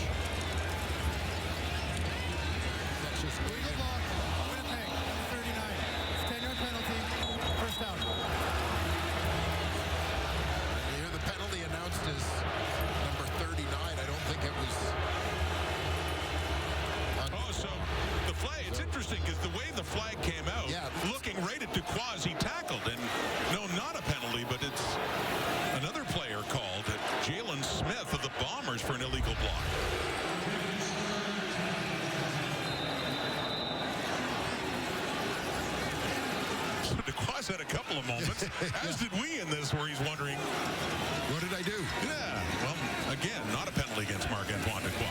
Bombers have to start deeper. Terry Wilson not down at the line, and it's deflected right back into the Bomber end zone. So what was the penalty on that punt? Have a look here. Jalen Smith.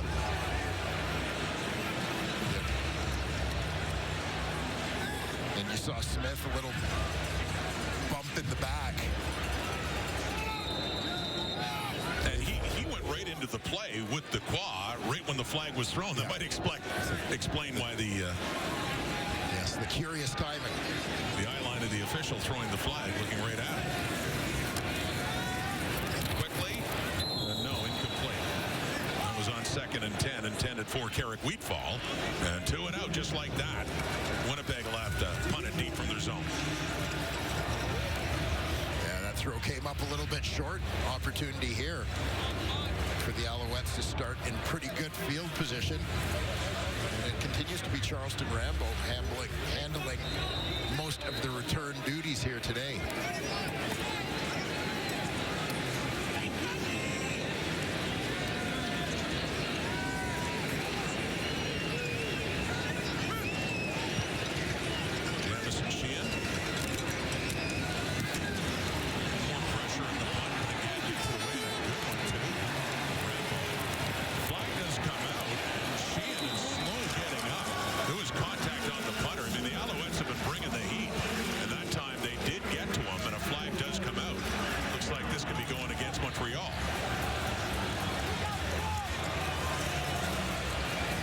Like Sean Oakman suggesting the player was pushed into the punter, Jason Moss, supporting that position. Roughing the kicker, Montreal, number 2. 15-yard penalty and an automatic first down for Winnipeg. Yeah, it looked like Oakman coming in airborne, trying to get a piece of that one. You could argue from that angle that his path was changed a little bit by the blocker, but I don't know if that's going to be conclusive enough to change anything. Well, it ends up being a first down Winnipeg, and they move him out to the 25. Jason Moss doesn't like it, but it's Bomber football with a 3-point lead. 9:19 and counting, and handing off Peterson. Wilson hands off to him, and Matthew Peterson has been their feature running back this entire game with Brady Oliveira resting. Picks up a couple.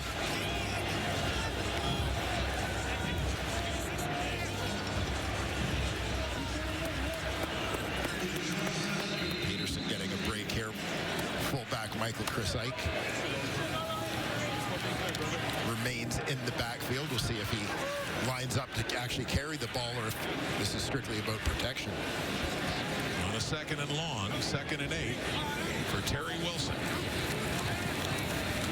Time to the right. It is caught right up around the 35. Looked like it was caught. It ends up falling out and incomplete. Intended there for Carrick Wheatfall, and once again, Sheehan coming back on to punt it away. Yeah, tight window throw here for Terry Wilson as Carrick Wheatfall is quickly converged upon by Cavianento as that ball arrives.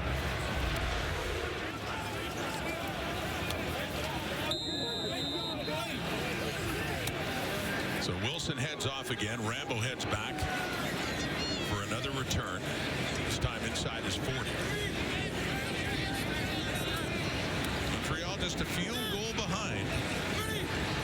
The Alouettes can come back and win. Then it is definite it will be Winnipeg next week in Montreal. The 46 before he's pushed back by a blue and gold wall. If the Bombers can hang on and get this victory, we'll be waiting and seeing what the BC Lions do. Part 2 of the doubleheader coming up later today here on TSN. I have indeed, yes, touchdown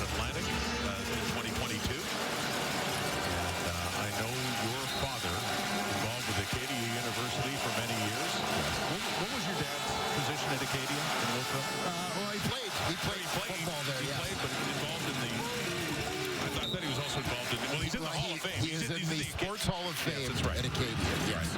Home of the Axemen. Yes, it was a touchdown in Atlantic, both between the Riders and the Argos, 22, and then we were there in 23 in Halifax when those two teams played as well. Drove myself to Wolfville. Yes. Well, I know you have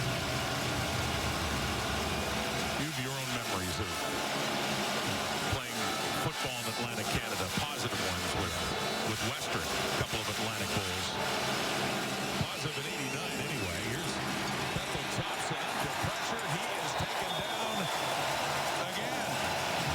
And it's Matthew Jaworski all fired up. He gets his first sack. These new additions on the Bomber defensive line, Kydron Jenkins and Matthew Jaworski, and both of them getting sacks in this game. And here you see Jaworski standing up, far right side of your screen. Coming off the edge. As Bethel Thompson steps up, a little spin to the inside against Des Holmes, who's moved out to that left tackle spot. Give Nick Callender a break. Alouettes drive stalls again. Zima again for Peyton Logan at the 20. Under 7 minutes to go in this fourth quarter. And the Bombers have it again. Now they made some changes. Fresh faces in the lineup for this final game of the regular season. There's another name, Matthew Jaworski. CFL debut with a sack. It's been a very different year for the Winnipeg Blue Bombers, but there are some things that they can certainly hang their hat on defensively and ranking up top in a number of categories, Dwayne. Yeah, this is one of the things that has remained somewhat consistent about the Winnipeg Blue Bombers through the 5 consecutive Grey Cup appearances. As you see, Willie Jefferson refreshing his batteries pre-playoffs. Well, Mike O'Shea talked about this. Lessons learned in 17 and 18. They had some good teams, but heading into the playoffs, thought they might have been tired in 19. They rested players more. They got in third place, and they went on their run. And since then, breaking through. Michael Chrisite inside the 20. And a step out for the quads. He's taken down at the 10. Biggest run in the CFL career of young fullback Michael Chrisite. Well, given that his only other carry this season was a 2-yard run, how about this element of surprise? Chrisite finds a hole, and I mean, fullback in size, but this guy's got some wheels. He's got some jets, and you get a good look at it here.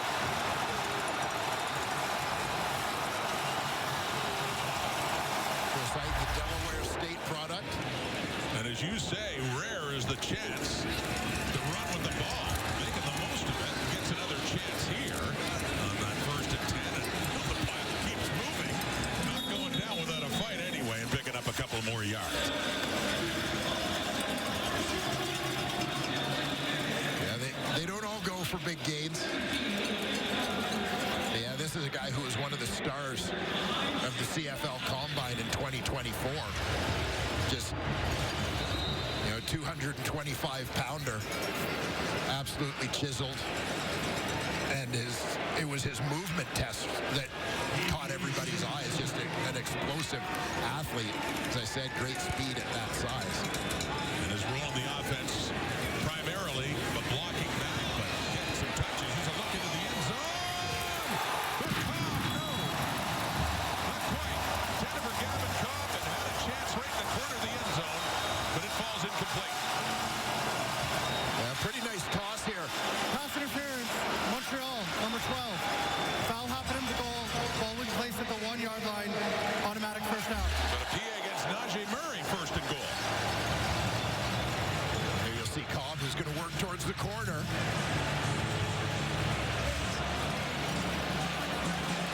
Murray just with a little hand on the hip. There you see, tug on the back of the jersey. Cobb still very nearly hauled that one in.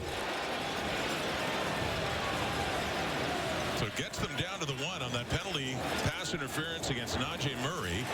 First and goal. Is challenging the ruling on the previous play of pass interference. Jason Moss doesn't agree. It's on the jersey tug, and the right arm come across on Cobb's right arm just as the ball was arriving. We'll have another look at it.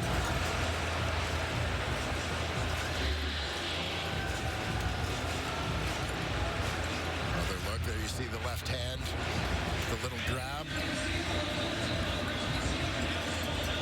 Bit of a tug. I mean, we saw the fabric on the jersey.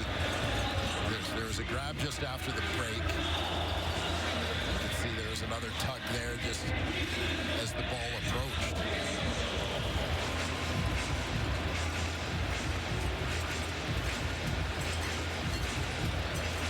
But given the timing of his right hand, the penalty be based on the tug in the jersey, not with the arm coming over, would it? That timing looked good. Yeah, that's what I would anticipate, is it's about the grab that actually, you know, it seems like nothing, but, you know, when you're running at full speed, kind of any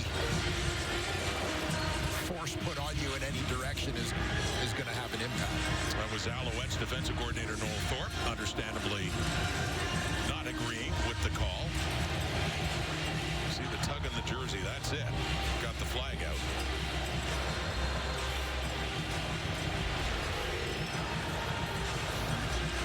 Now, should these two teams meet again next week in the playoffs, would you imagine that the Najee Murray versus Zach Collaros game would draw our biggest ever viewership in Steubenville, Ohio? It certainly should.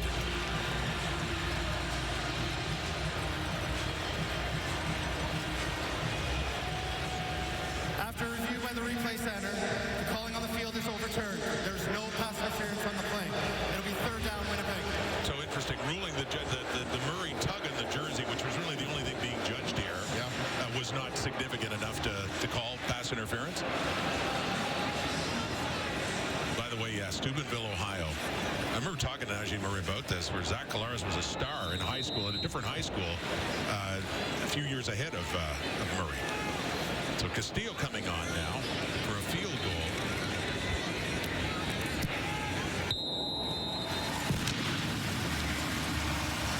Instead of having the first and goal, Bombers settle for 3. Still a one-score game, 16-10. Winnipeg. Got us a barn burner. Big finish here. Well, no, it's a barn burner, Rod. I know you were going to dispute that. All right, good to see the boys going tarps off. Nice enough day in Winnipeg that you can do that now. A few weeks, perhaps not. But coming up, BC Lions. Bottom line is this: if BC wins this game, the final game of the regular season, later today, BC gets second place, hosts the playoff game. But if they don't win, they're on the road to the playoffs. And it's either going to Montreal as the crossover team or going to Calgary. But right now, it looks like if with the Bombers leading, if they can hang on to their lead, the Lions would go from a shot at second place in the home playoff day to crossing over. Could you repeat all the remaining scenarios again? Well, you see, Wayne, it's about the three-way tie, and I don't even understand it myself. But if there's a three-way tie with Winnipeg, or no, Calgary'd be ahead. No, it's because of the head-to-head Winnipeg and BC. That's why. I'm all messed up here. There's no three-way tie. Calgary defeated that last night. Let me get this all straightened out, because now I'm confusing myself. Calgary won last night, so if BC loses and Winnipeg wins, they would be tied. But Winnipeg won the season series, so they would get third, and BC would go to Montreal and cross over. Well explained, Roger. Is it? I don't know why I threw the three-way tie there. I was conditioned into thinking that before last night's game. Because we've been hearing all these about it all week in the lead-up. Yeah. At the end of the day, it'll be clear. More pressure on a punt, this time coming from Winnipeg. Kazim was able to get it away. Picked up by Nick Hallett. And a flag out there as the returner, Peyton Logan, was chasing it down as well, but Hallett takes it. Flag's coming out. Hallett looking to draw that. No yards. Montreal, number 35.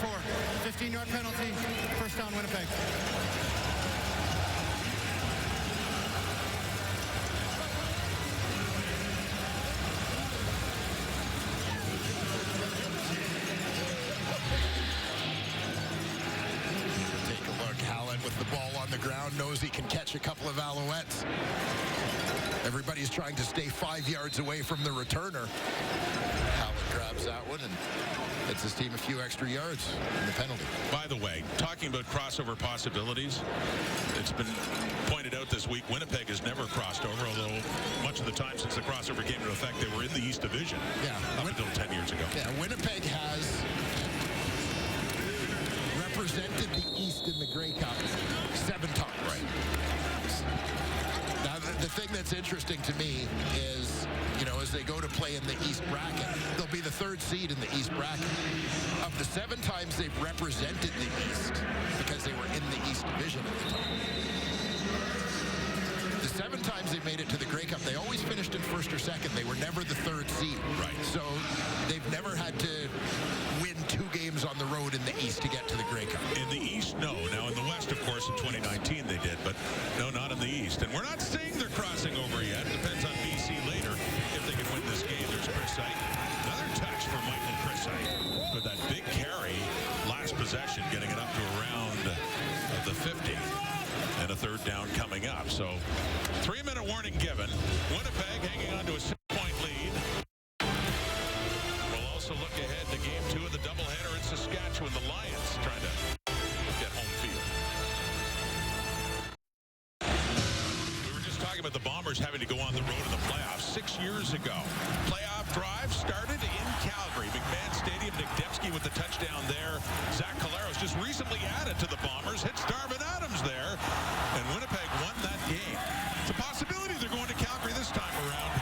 And healthy Chris Strebler, too, is just a big part of that offense. Awful to see the injury to him earlier in this game. Winnipeg football. So possibly going to Calgary, possibly going to Montreal. We still don't know yet. Under 3 minutes to go in this regular season finale. And a punt coming up here for Jamison Sheehan.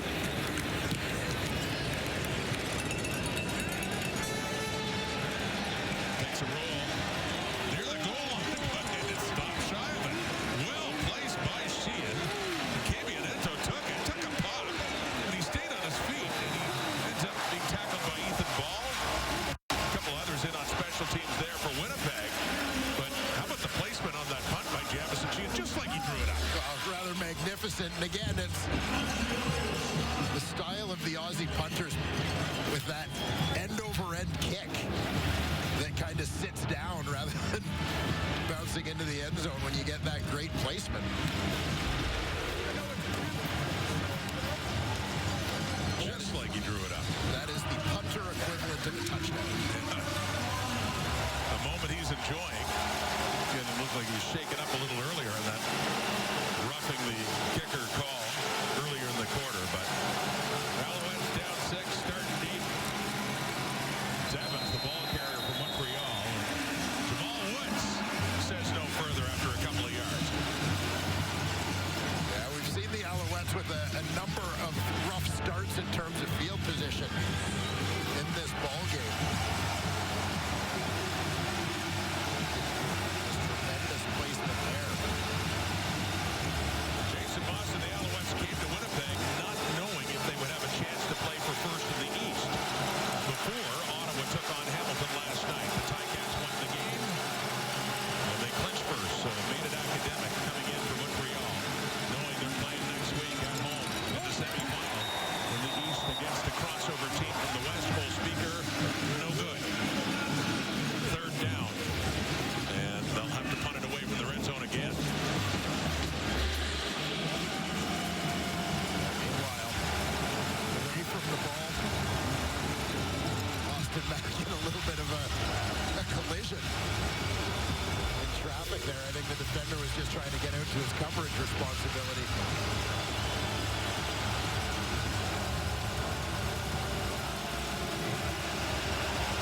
Well, 1:43 on the clock. Deep as they are, they're going for it. Might as well. Won't affect their standing or what's coming next week. So let's see. Bethel Thompson can't get rid of it. Ball's on the turf. They're turning it over. Whistle dead.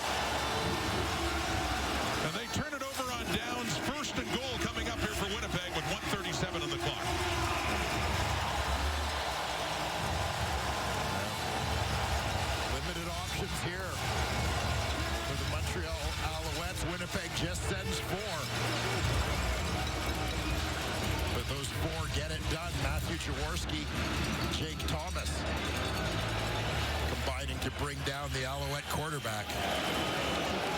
So looking like the first and goal from the 5, the Bombers are going to win this game, improve the record to 10-8.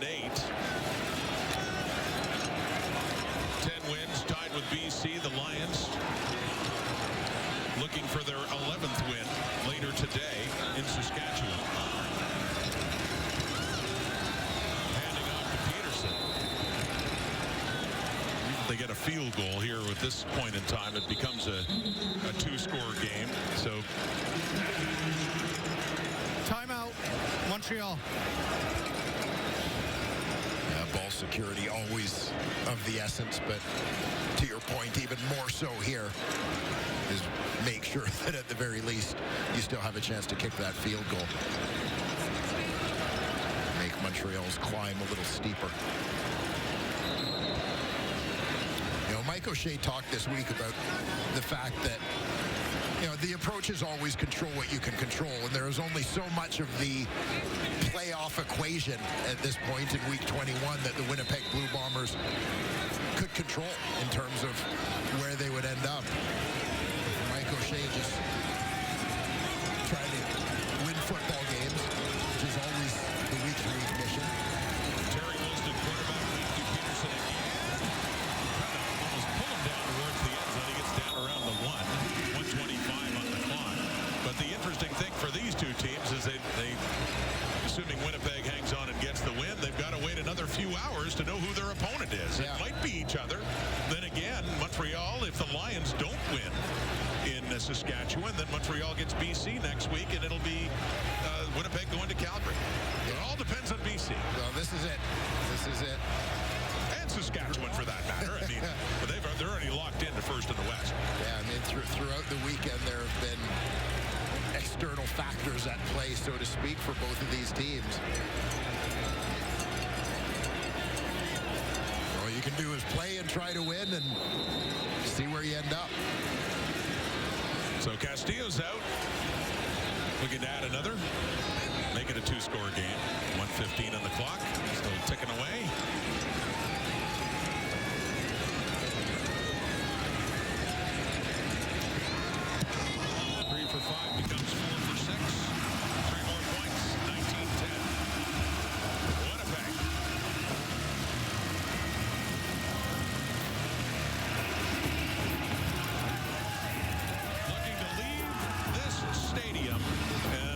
Of sellout crowds behind with a victory, and more importantly at this stage now, hoping they still have one more game in the stadium this season. We shall see 3 weeks away. A hope shared by Jason Moss and the Alouettes. And could they be standing in each other's way next week in Montreal? Two head coaches kind of started their coaching careers together as members of Scott Milanovich's staff, the Toronto Argonauts. Great respect between these two. They won a Grey Cup together as assistants in Toronto in 2012. 3 years later, when the Grey Cup was here in Winnipeg, Jason Moss was the offensive coordinator of the Ottawa Redblacks. They took on the Edmonton, then Eskimos, in that Grey Cup game, a close one. The last time, the first one here at Princess Auto Stadium, and the last one here in Winnipeg. And Willie Jefferson, by the way, was victorious in that game as a member of Edmonton. Got his first Grey Cup ring right here in the stadium, long before his days playing for the Bombers. Charleston Rambo. Coming in hard. Again, one of the newcomers that's come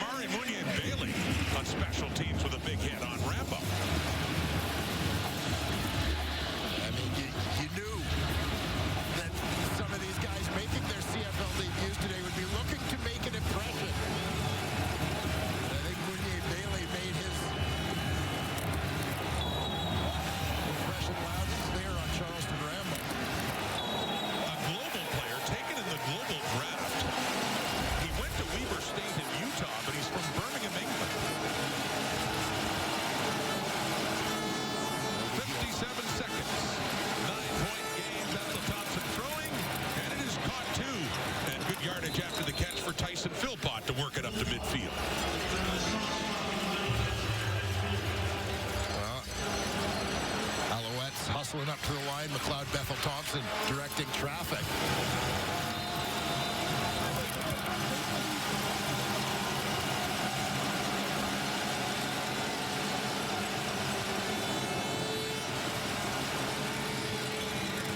In traffic again for Austin Mack, and that squirts out, incomplete. Mack going up to get that one in traffic. Unfortunately, able to get himself out of harm's way. Ethan Ball. The rookie finished up his college career at the University of Calgary. 6th round pick this year, was coming in like a heat-seeking missile.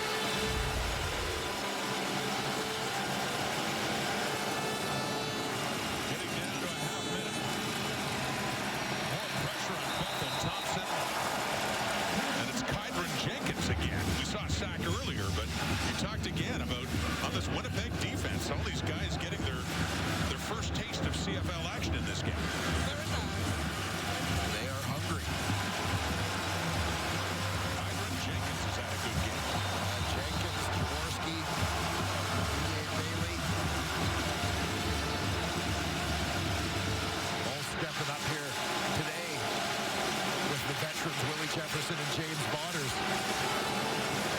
charging up for the playoffs. Bethel Thompson on third down again. No. Another turnover on downs. Bethel Thompson remains down. He took another shot from Jenkins coming off the edge.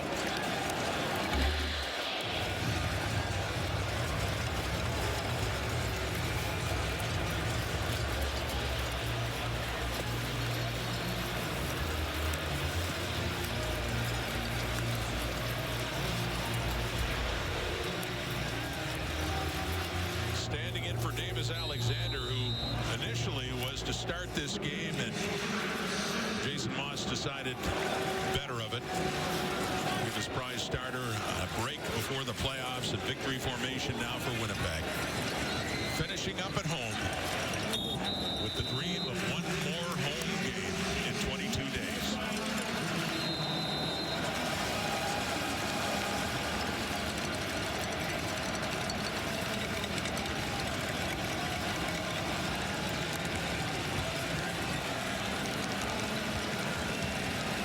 One more game in the regular season to follow. Mosaic and Regina, the Riders and the BC Lions. And it'll take that game to finalize the playoff matchups.